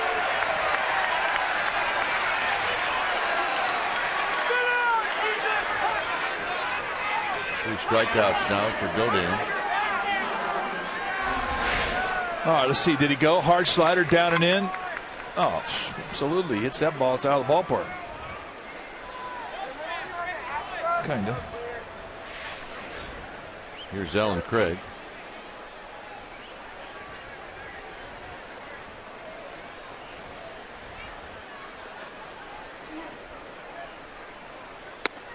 And a breaking ball for a strike, and it's 0-1. He's got good stuff, Mr. Godin. You know, plus there's a little spookiness to him. Every once in a while, he'll just uncork one, and it'll go right into you. Not by design, but I mean, they have a little respect and a little fear when a guy hits against you. That's a good thing. What did Sandy Koufax say? Pitching is intimidation.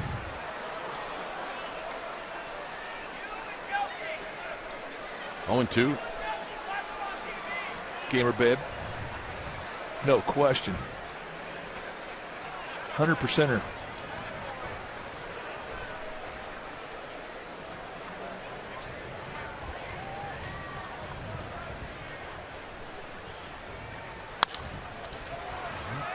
In that direction again. foul. I think the guy used his hat to make this play.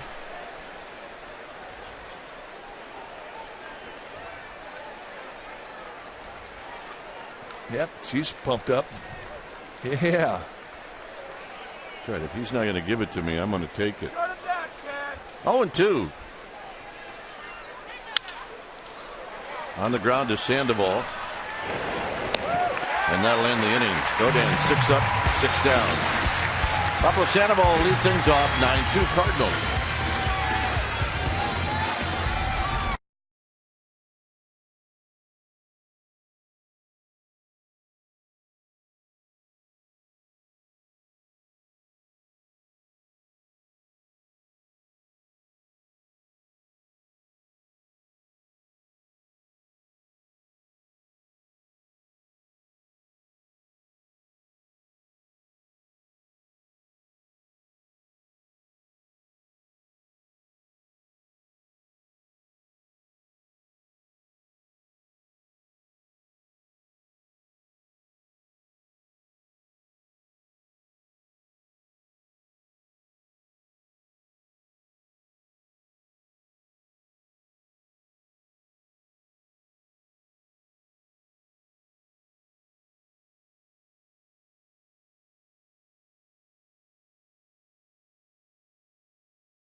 The bottom of the 6th.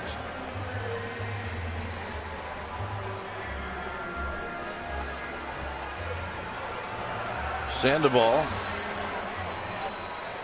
Posey, Pence.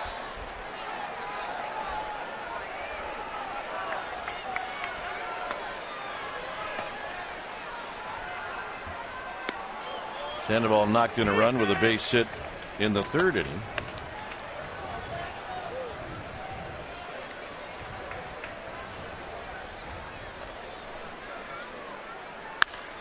And he's got another hit.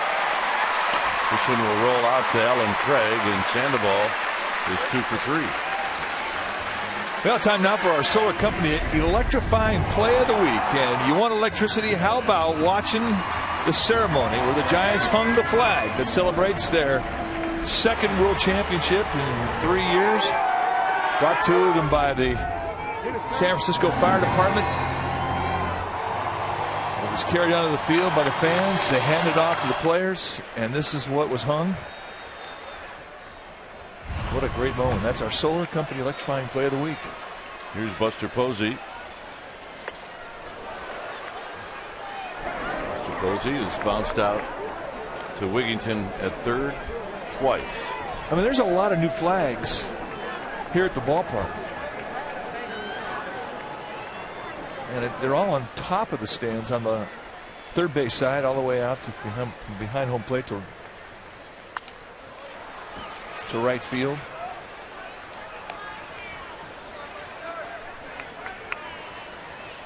We have a winner. And those new flags tell the story of the Giants.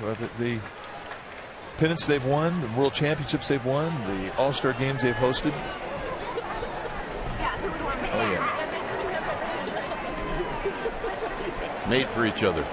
Mad Hatter's here. 0-2 to Posey.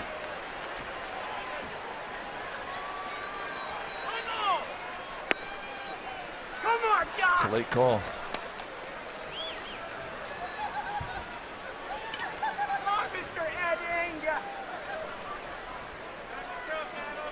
Tell you what, though, if you're a pitcher and you take a lot of time on the mound in the stretch position, you can't be mad at that.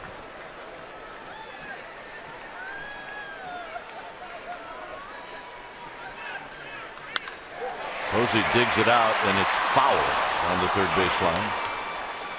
Nice play. Oh, yeah. And she appreciates it, too.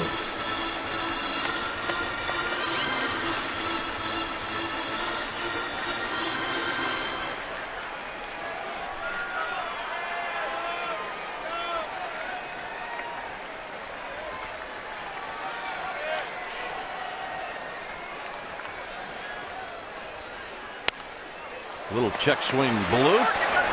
Foul. Well, the Rockies are coming to San Francisco. That's right. Their first visit of the year starts tomorrow, runs through Wednesday. And Monday, April 8th, it's Magnet Schedule Night presented by Remax, first 20,000 fans.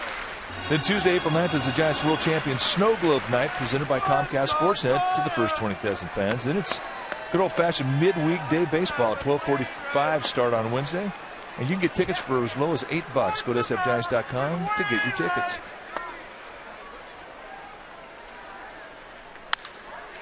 Possible double play ball. It'll be Carpenter to Cosma. And that is a pair. 2 down here in the 6th. That ball came up on Carpenter, the second baseman. That was a pretty nice play.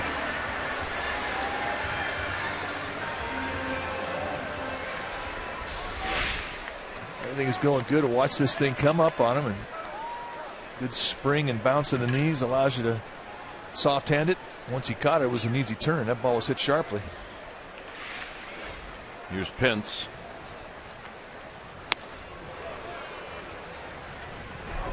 Pence is bounced out and struck out.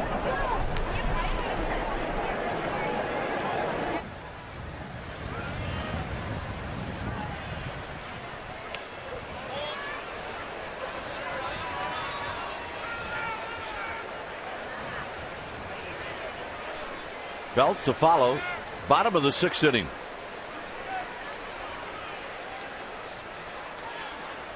And there's a shot into the alleyway. And Pence has got extra bases.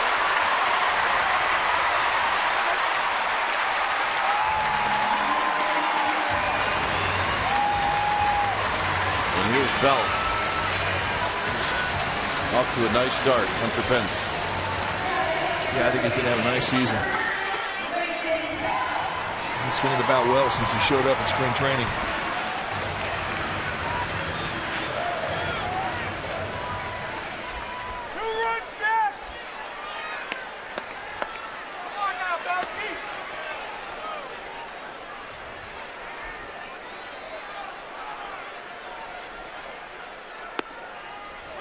Big curveball in for a strike. Oh, that's a generous strike. Here's some boos here in the stands.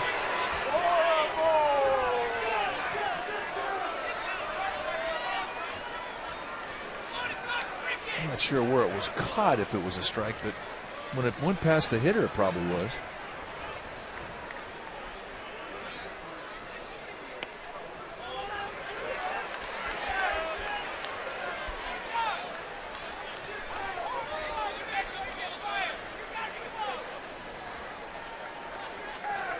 Chad Godin is on deck.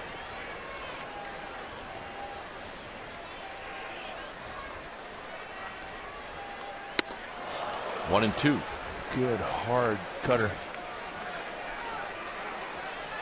That's one. Even if you hit that ball, you probably beat it into your leg. I go right back down there again.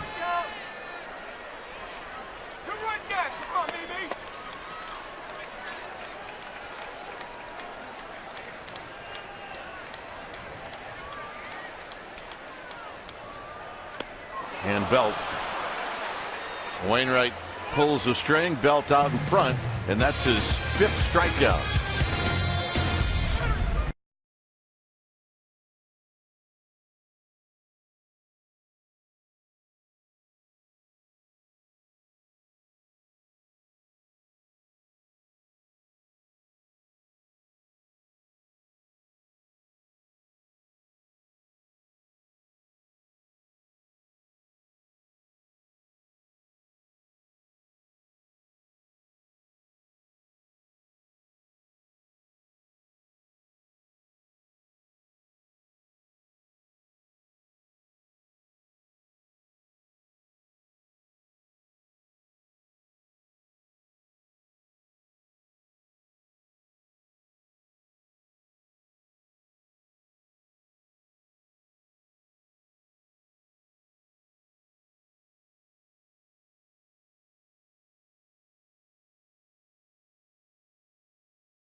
Deck? No way! All right, here's our Toyota game summary brought to you by your local Toyota dealer. And Wainwright allowed 2 runs in the third, and then Matt Cain, very un-Matt Cain-like, dropped a 9 spot. The Cardinals did on Cain in the 4th. It was a big 4th. See what the Cardinals have done with runners in scoring position. That is off the charts. Here's Beltran, Molina, and Adams here in the 7th.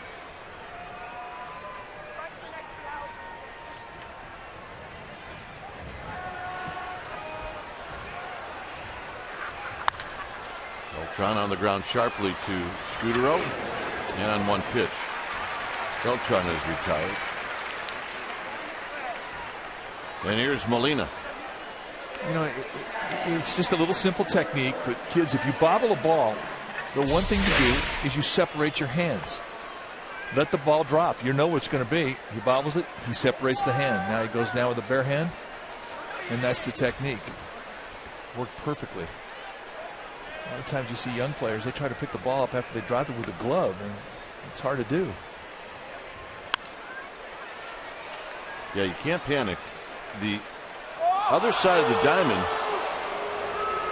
you got to pick up the pace a little bit. Yeah, you do have the luxury of having a little time to find that ball as a second baseman, much more so than the third baseman or shortstop. You're right.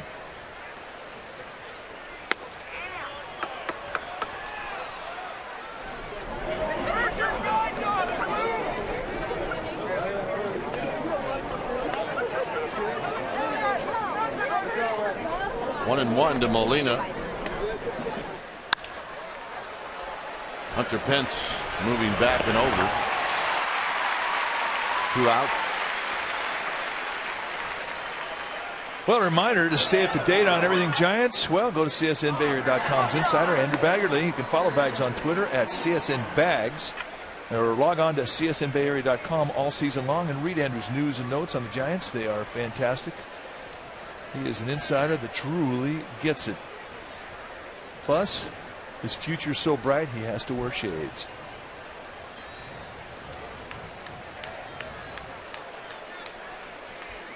Here's Adams. Adams goes the other way, and it is into the seats. How about our insider had a long night and he has to wear shades? I don't think they've written a song about that, but I think I'd buy that record.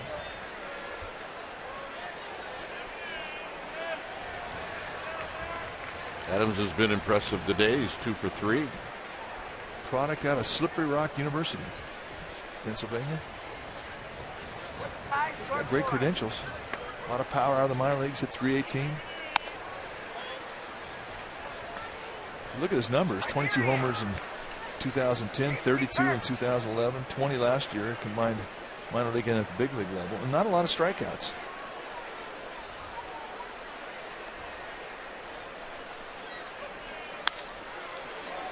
And that's his 3rd hit, and the first hit by any Cardinal off of Chad Godin. And that'll bring up Ty Wigginton. The Giants definitely do not have him figured out yet. He is a puzzle.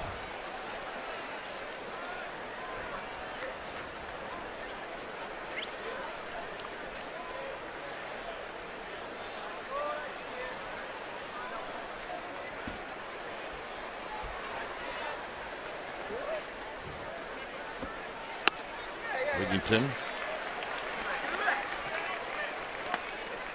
with a swing and a miss.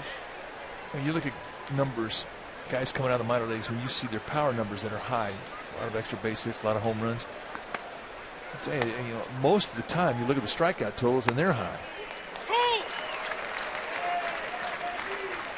And every once in a while you get one to come out of there that doesn't have high strikeout numbers and he's got power numbers, and guess what? It catches everybody's attention.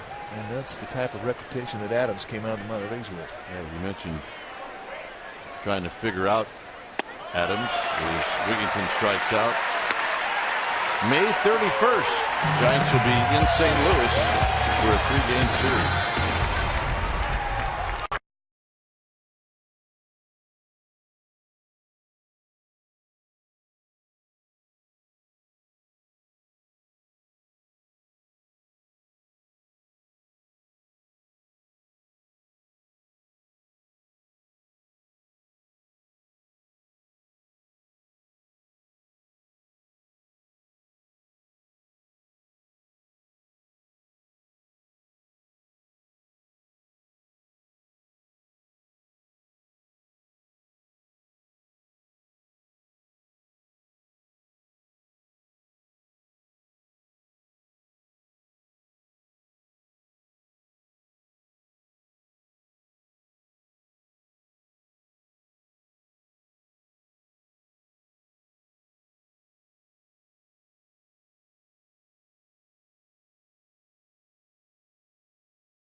Bay Area is brought to you by Xfinity, home of the most live sports.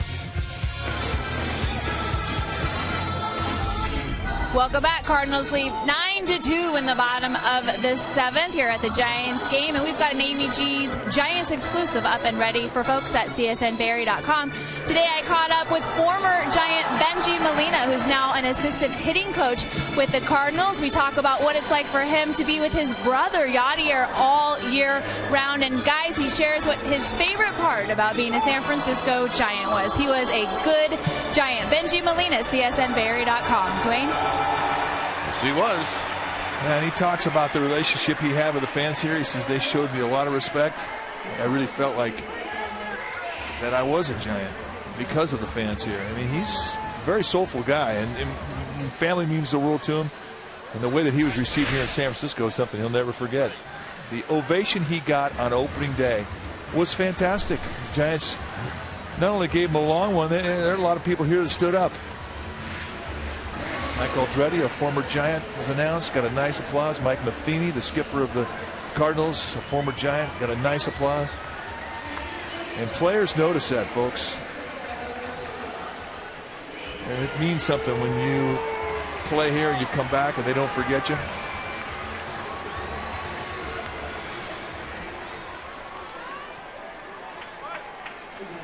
Shane Robinson is the new right fielder as Nick Noonan's at the plate.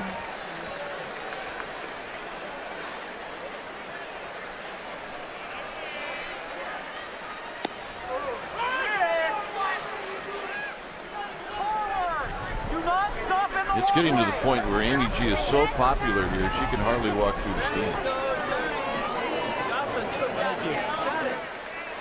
I especially think the one on the far right, that fan, that one right there is most intrigued by Amy G. Yeah. He was screaming and miserable until she got close to him. Calmed him right down. 1-1 to Noonan. Nick Noonan in the big leagues, 0 for 2. Yeah, he needs to get his big league average going.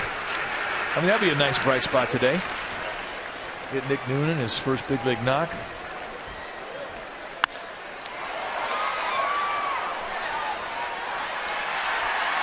Alan Craig puts it away. Noonan retired, went out.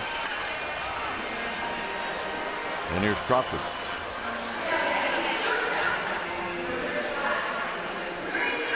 Shane Robinson now in right field. Beltran takes the rest of the afternoon off. I mentioned the Giants will be in St. Louis May 31st and then June 1 and 2. It's a 3-game series, a Friday, Saturday, and Sunday. It should be a pretty good time to go there weather-wise. And then, Mike, they come home, and we've been with the Giants a long time. Players, broadcasters, they come home for the longest road trip that I've ever been associated with the Giants. How many days? 2. Toronto Blue Jays coming to town for a 2-day homestand. 2. Then is back on the road. Well, it is a crazy schedule this year.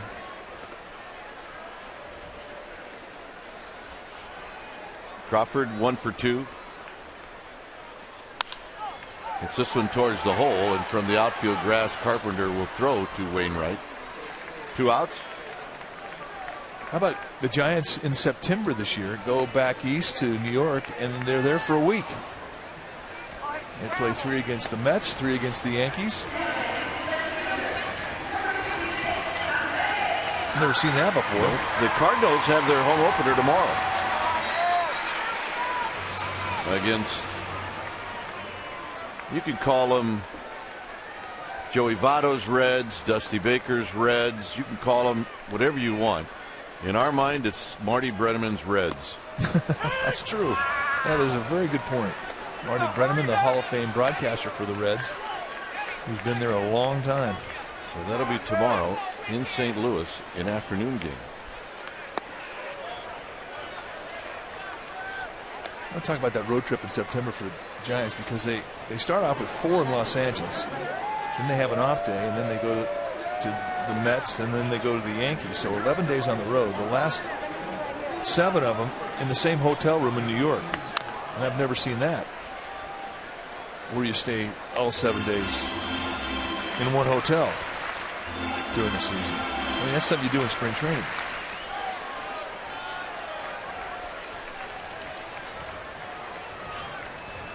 One ball, 2 strikes. And Wainwright strikes out Torres to end the inning. 6 strikeouts for Wainwright. We'll head to the 8th. It's 9-2 Cardinals.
Collection for fans. This collection is made up of an assortment of commemorative pieces, including personalized championship fan rings, earrings, cufflinks, charms, and more.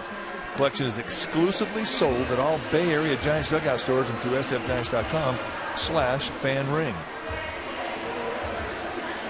It's 9-2 Cardinals. Lopez to pitch the 8th inning when it's time for a change. Think Speedy Oil Change and Tune-Up. Your oil change tune-up and smog experts.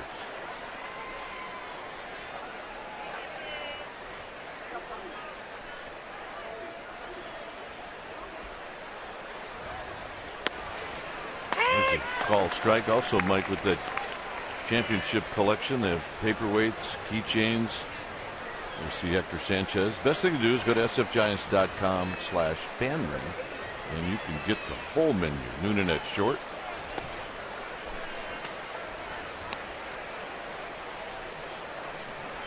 Well, she has not lost the faith. She's got the best seat in the house. Yeah, not happy though. At least she's warm.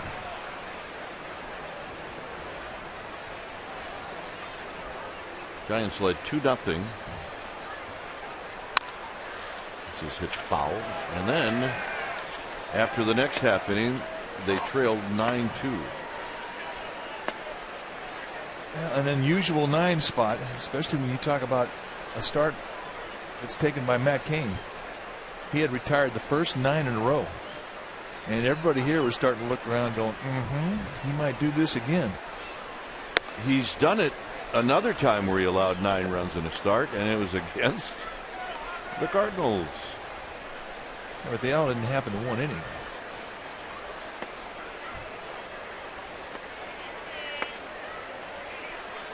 I'm not sure what's better.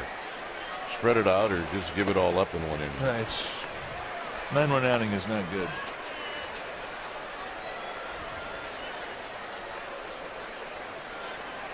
Full count to Pete Kozma.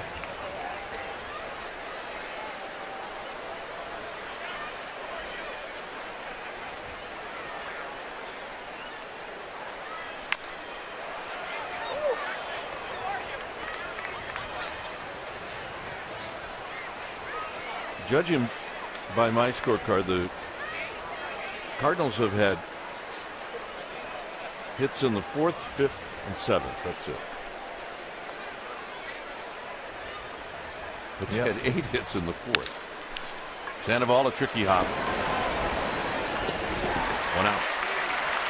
The importance of having quick feet. And it really shows up on this play by Sandoval. Third base, I mean,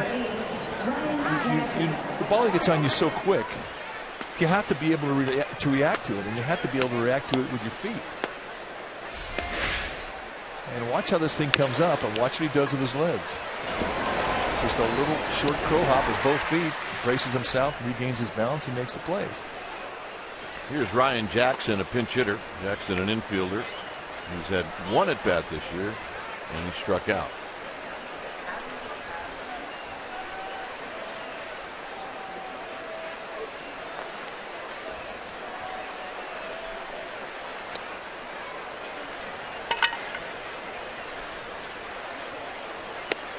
At the knees to Ryan Jackson, and it's 1 ball and 1 strike. Well, Mike, if you don't like that idea of 7 nights in New York in the same hotel, we could, at some point halfway through the week, switch hotels. So that was not a complaint. It was just an oddity. Just an observation, a true oddity. It just doesn't happen. Although it has happened here in the Bay Area when teams come in to play the Giants and the schedule maker allows them to go play Oakland after they play the Giants. Hit out to Hunter Pence. So you do see it on occasion. You could stay in the same hotel in Chicago and play both the White Sox and the Cubs. I've actually gone an entire trip to a city, maybe 2 nights, 3 nights, and not had maid service. That'll not happen in New York. No, 7 days without maid service. That would be bad. Here's John Jay, who takes a call strike.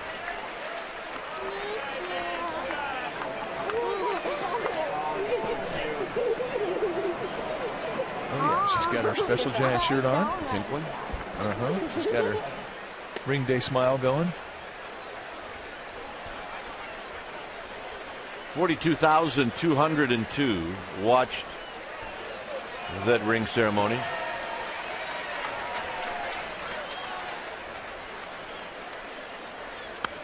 Outside corner, 1 and 2.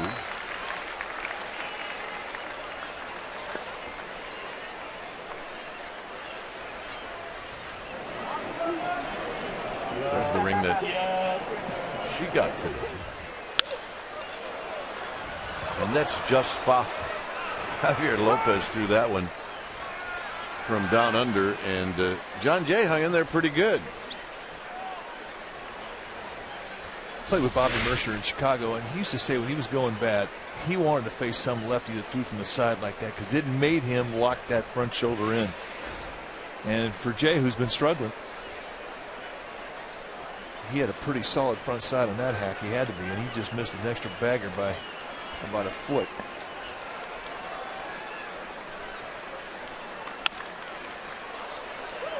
Sandoval had this one come up, and with the speed of Jay, that'll be an error. Second error in the game. Magan had one in the 4th inning. Oh, this had some spinach on it. Yeah. And there's the bobble, and once you get that with Jay, you don't get a second chance, especially from third base.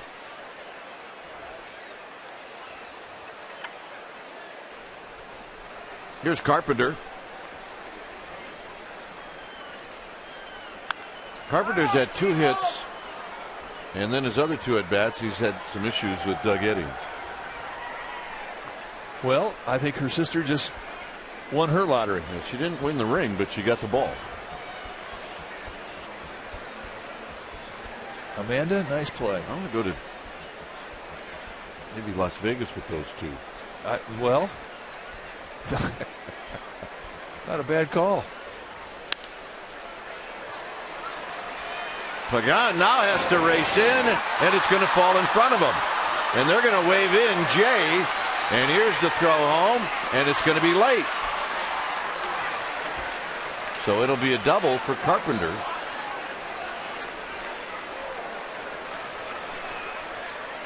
So Don got fooled a little bit and then couldn't make up for it. Well, I think sometimes that is the toughest play for a center fielder. When the ball comes straight at you, you expect more fly ball, and then when you get a changeup like that one, you just don't have enough time to regroup. So it becomes a 3-hit day for Carpenter. Here's Alan Craig.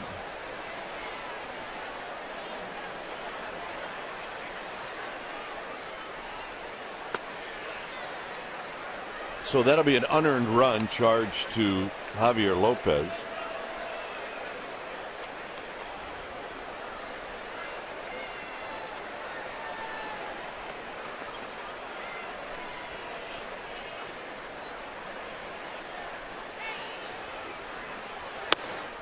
Down low, 2-0.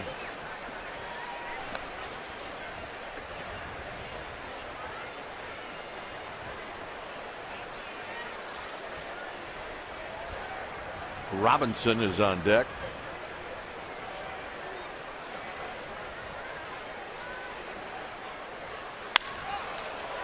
Off of Noonan's glove, and here comes Carpenter. He's going to score. It'll be a base hit for Alan Craig.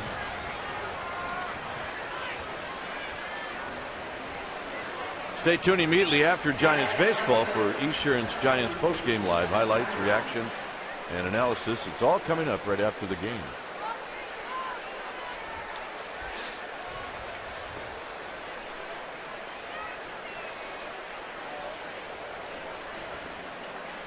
George Contos heading down the Giants bullpen.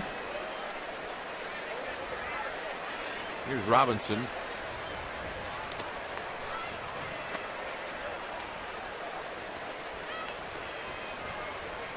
One thing you're worried about if you're a manager or a pitching coach is you get a guy out there, all of a sudden a couple of errors and a couple of doink hits, and all of a sudden you look at the pitch count in a single inning, and it gets a little large. And the Giants are in a stretch of their season early on. They're not going to see another off day till the 15th of April. Scudero got a tricky hop, and that'll end the inning. Top of the order coming up. It's 11-2. Cardinals.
11-2 Cardinals as we head to the bottom of the 8th inning. New pitcher now for St. Louis will be the left-hander Mark Zepchinski. And very quickly, Pagan takes strike one. Remember, when it's time for a change, think Speedy Oil Change and Tune-Up, your oil change, tune-up, and smog experts. Zepchinski off to a good start. 3 hits, 4 strikeouts, 1 hit.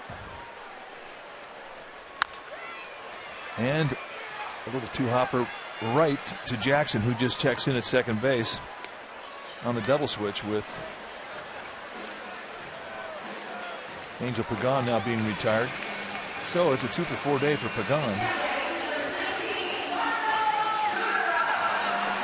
And with 1 out, that'll bring up Marco Scudero, still looking for a hit today. He's been hitting in a little bit of a scuffle. Got an 0.91 average going right now. That's not Marco Scudero-like.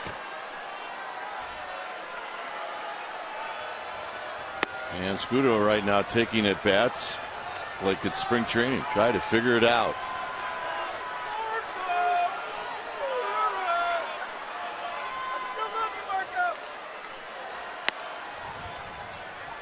Eddings calls that pitch high, or make it 2 balls and no strikes. Zepchinski is one of those guys that is kind of like Affeldt, and you're going to see low 90s fastballs with sink, hard slider. He'll throw a changeup on occasion, but basically you're going to see hard stuff, fastball, slider, but a lot of ground balls. But he is also a guy that can get a strikeout. But we had to go to school to figure out how to pronounce his name. Right back to where it came from. 2 outs. All right, let's check in with Amy G. Amy? Well, Dwayne, as you two well know, this has been a weekend of celebrations, and yesterday Buster Posey received his National League MVP award. Manager Bruce Bochy talking about the poise Buster has at such a young age. Of course, Buster saying he was honored to be in the company of other Giants MVPs like Kevin Mitchell, Jeff Kent, Willie McCovey, and Willie Mays. Buster thanked everyone from his trainers and teammates to his family, and of course the fans. And fun little tidbit, our own CSN senior insider Ray Ratto had the honor of giving Buster the award. He is the president of the Bay Area chapter of the Baseball Writers Association. That's why he got to do it. Dwayne? All right, good stuff. Anytime we can mention Ray Ratto, that's a plus. 11-2 Cardinals. Really?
As tonight, tip-off will be right around the top of the hour at 5 o'clock. Pregame live at 4:30. The Warriors are back at Oracle as they push to get into the playoffs. So check it out right here in Comcast Sportsnet, Bay Area. All Cardinals this afternoon. When it's time for a change, think Speedy Oil Change and Tune-Up. Your oil change tune-up and smog experts. New pitcher for the Giants will be George Cantos. 4th time that he has come into a ball game. Those are his numbers. Cantos really has been throwing a lot better than what that ERA would lead you to believe.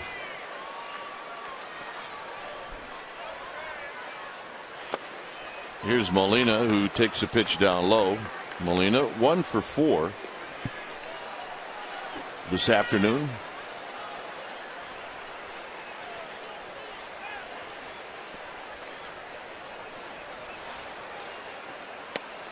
Tony Cruz is on deck.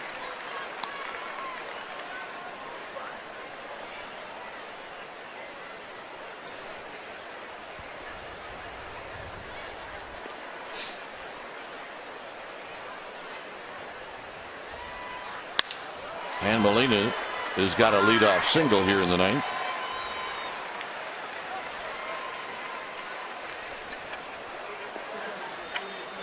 And here's Cruz.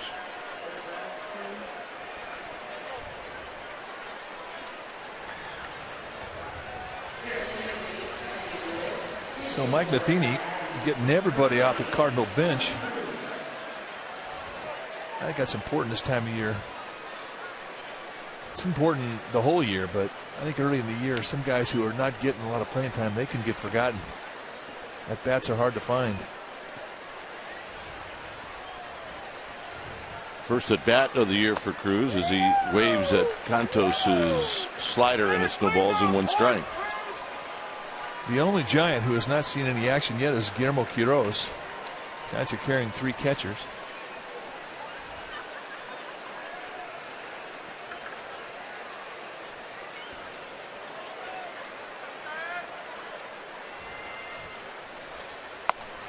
Another slider and another swing and a miss. It's nothing in 2.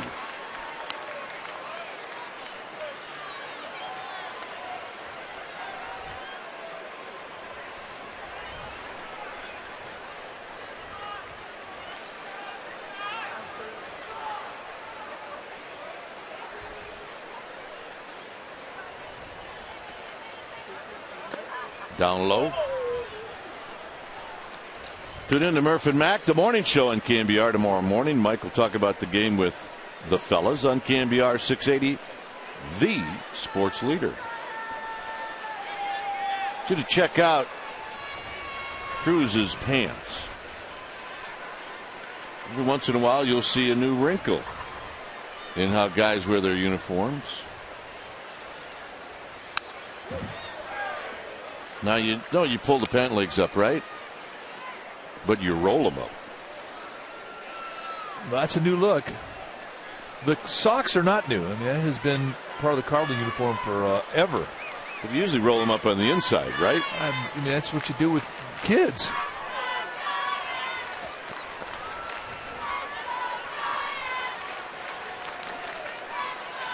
But, you know, catchers can get away with that.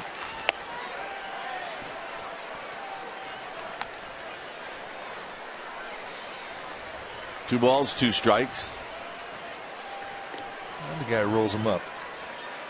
Maybe it's a catcher thing.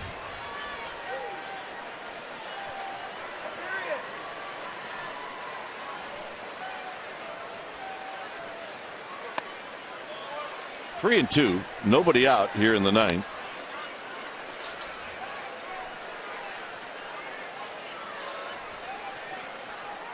The traditional leggings of the Cardinals.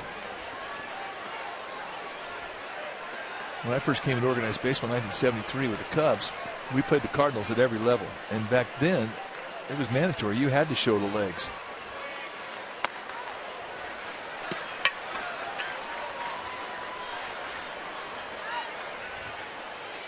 A lot of tradition in that Cardinal uniform.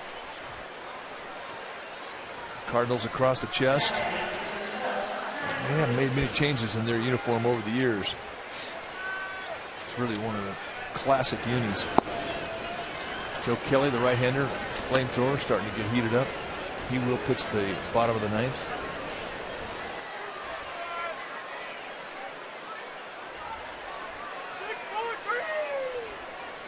Here's Ty Wigington.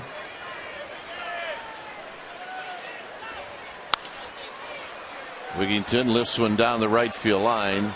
Pence is going to run out of room. That's a souvenir. And it's no balls and 1 strike. We have a winner.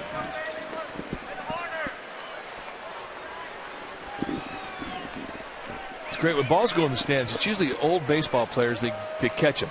But if they fall into the stands, it's usually old football players that get them off the ground. I don't know why that is. Just an observation. Fumble.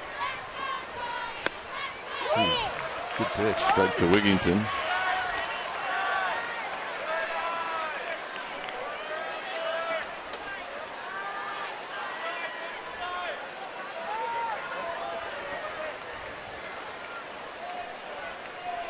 Kozma, the Cardinal shortstop, is on deck.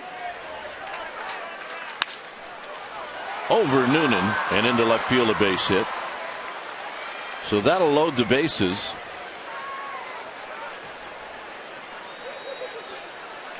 Cardinals appear not to be done yet. Here's Pete Kozma. Right now, if you're George Contos, I mean, you're getting a little panic going here. You got bases loaded, nobody out. 2 things relievers do not like to see, and one is a non-adrenaline outing, which is like now. But you also hate to know that that's your inning, and there are no help.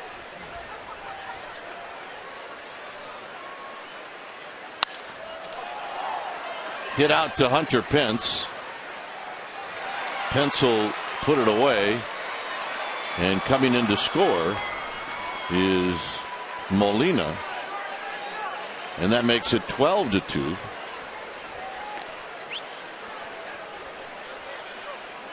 And Santiago Casillas starts to get heated up.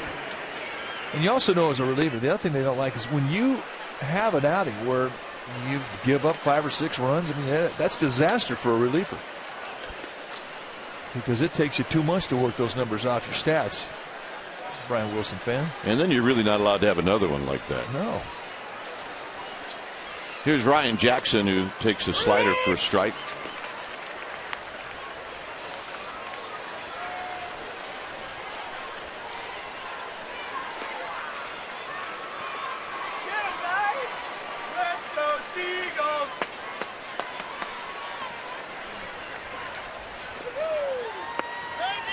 And Doug Eddings is going to move this game along.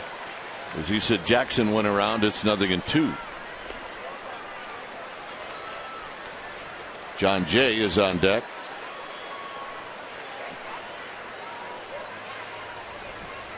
Seagulls are waiting.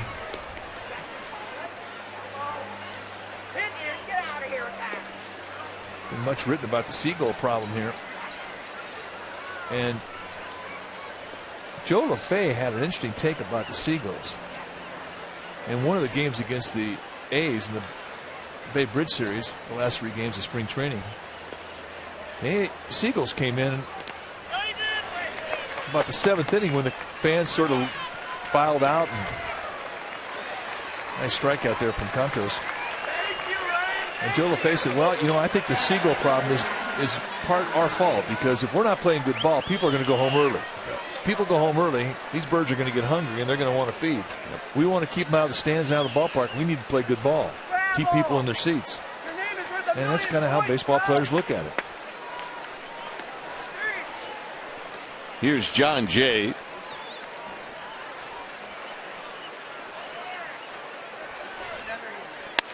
Reached on a Sandoval error in the 8th inning. He scored 3 times today.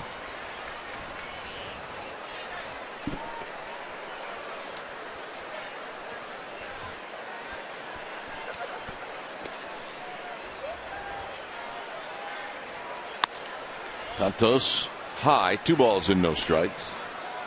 Well, what is the most important stat for a leadoff man? Well, there's 2: on base percentage and runs scored. So from his perspective, he's had a good day. Scored 3 times.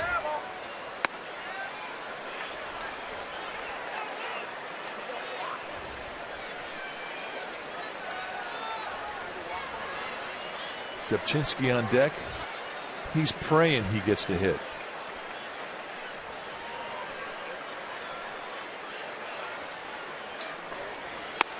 And Cantos comes in with a strike to make it 3-1. Let's go, Seagulls!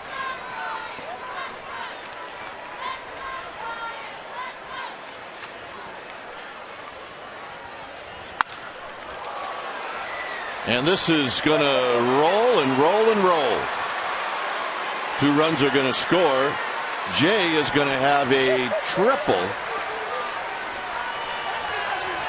And it's 14-2.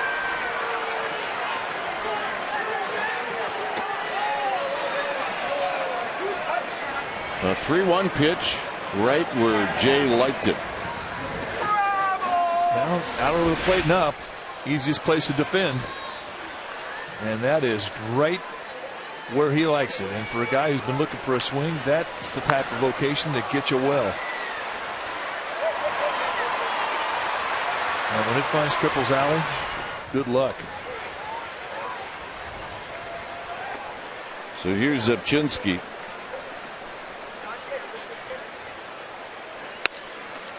And he takes a strike.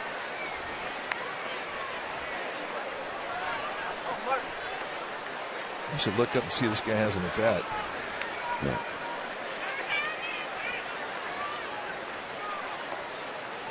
The 0-1. Dribbled foul, 0-2. Nope. This is his debut? This is his debut.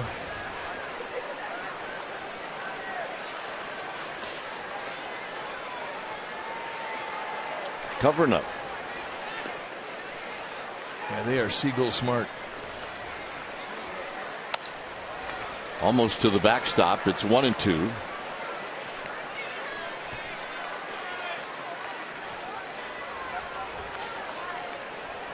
Yeah, there's your confirmation. First big leg at bat.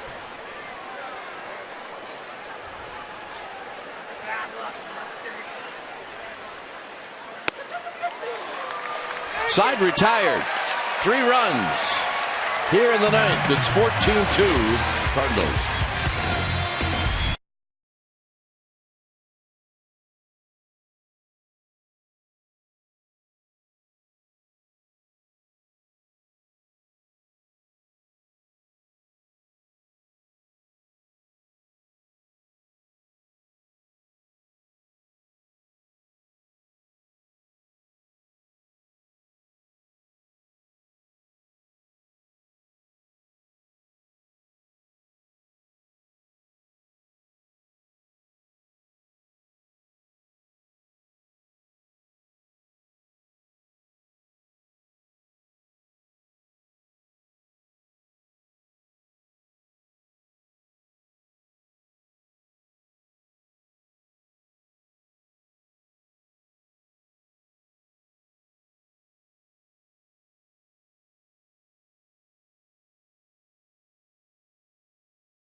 Tonight at 8 or after Warriors postgame live right here on Comcast Sportsnet Bay Area. Scott Reese and Henry Wolford, they will host Sportsnet Central. Talk about the Warriors, talk about the Cal women and the Sharks. Sharks are hot.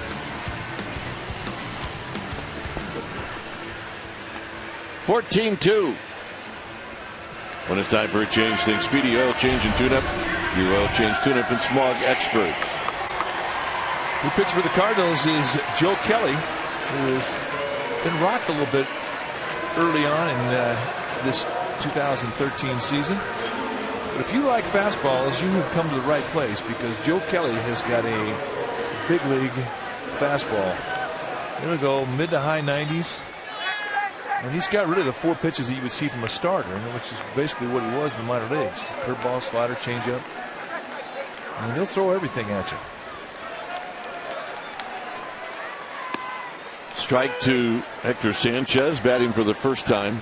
Cruz is now catching.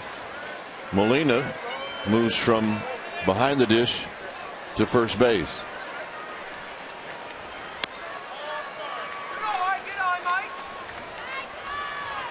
Joe Kelly out of UC Riverside. Same program that Dan Runsler came out of.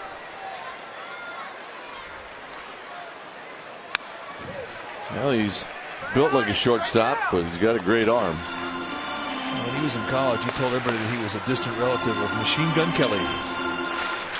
Just making it up. That'll work, though. They found out that he was not telling the truth, but the nickname's stuck. He's now he's Machine Gun. Machine Gun Kelly.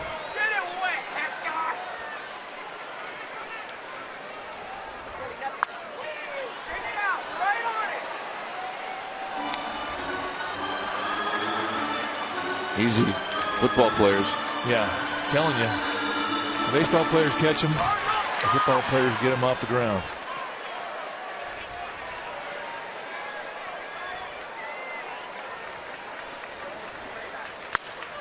Bounced on the ground. It's Molina throwing to Kelly a bit high, but everything's all right. And Sanchez is retired.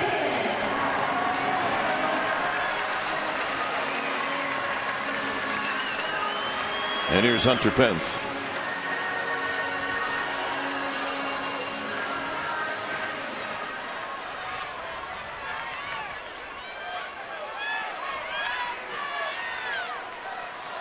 Pence doubled in the 6th. And he wraps this one foul. Belt on deck. Tomorrow it'll be, well, first of all, let's just make this announcement. There will be no ceremonies that we know of before the game tomorrow. I'm not 100% sure on that, but we're going to go out on a limb. And then it'll be Jorge De La Rosa against Madison Bumgarner. And that would be the Colorado Rockies coming in for 3. And this is hit to Jackson at second, and Pence is retired. Well, tomorrow the Giants are going to host the first of a 3-game set with the Colorado Rockies. Game time 7 p.m. You can see the pregame live at 6:30 right here on Comcast Sports in the Bay Area. Complete Giants coverage every night on Sportsnet Central and CSNBayArea.com. So join us if you would. Madison Bumgarner going to be on the hill tomorrow night. There's a baby Giraffe fan. The Tuesday game, Juan Nicasio against Tim Lincecum. And then the Wednesday afternoon game, it'll be a pair of lefties, Jeff Francis against Barry Zito. You mentioned 7 nights in New York. Giants will have 5 nights in Chicago. That's a good thing. Here's the 1-1 to Belt. Belt's going to have a base hit.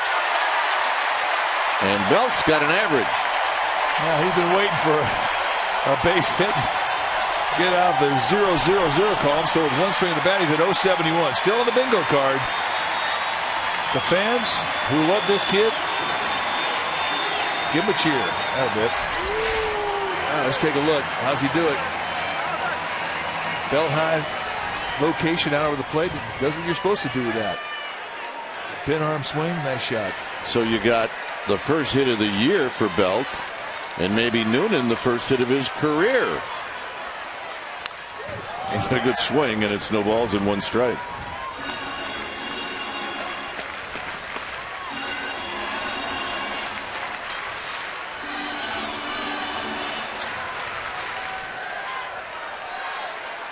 Oh yeah, the baby giraffe, pretty excited. I've not seen that one.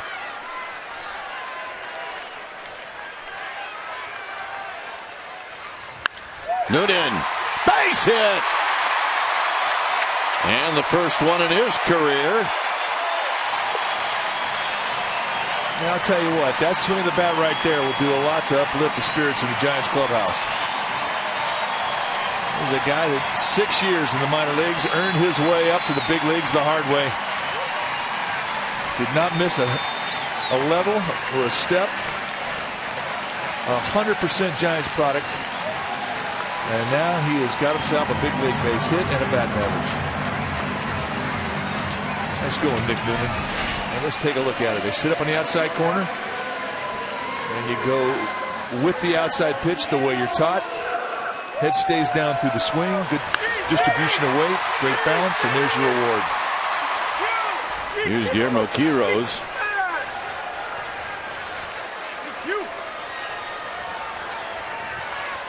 And he takes a breaking ball outside. 1 ball and no strikes.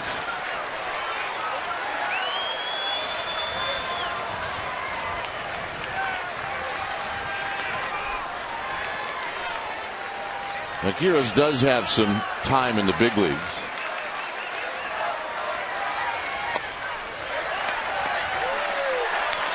Very, very good defensive catcher. He's from Venezuela.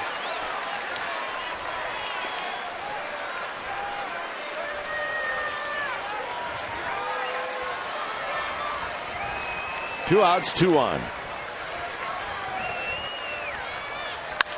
Look out. And a base hit. And Belt's going to come in to score. 3 straight singles. And Quiroz with his first hit of the year. That may have grazed Joe Kelly.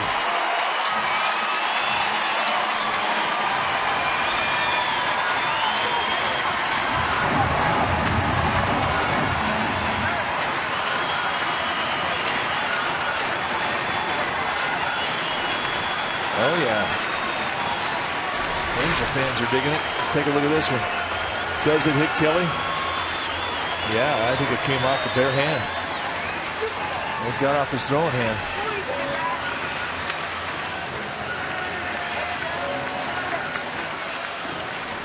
Well, you talk about a sting. And that'll stay with him for a while.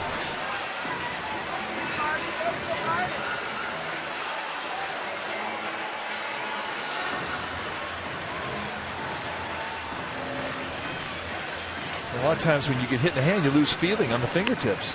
Now here's a guy that throws 98 miles an hour. You want him feeling some kind of sensation in his fingertips when he's throwing at you.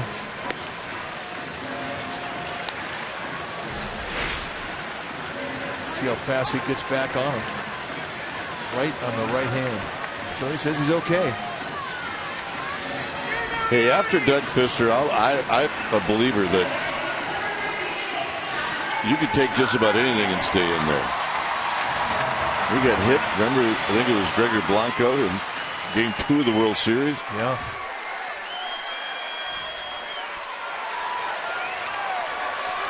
So here's Torres.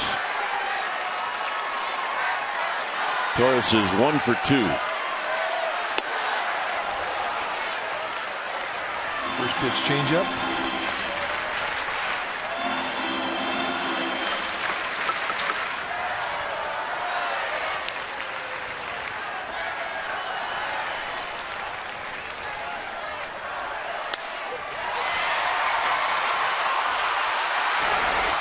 Alan Craig comes in, and that's the ball game. So the Cardinals take the series. They win yesterday and they win today. And this was a day, Mike, where lots of happy faces before the game, none so much right now. Well, it's just an unusual game when you see Matt Cain rather get in and retire the first 9 guys he faces, and then you're thinking, all right, here we go. But then a 9 spot in the 4th ruined it for everybody. So there's your final. Cardinals 14 and the Giants 3. Stay tuned.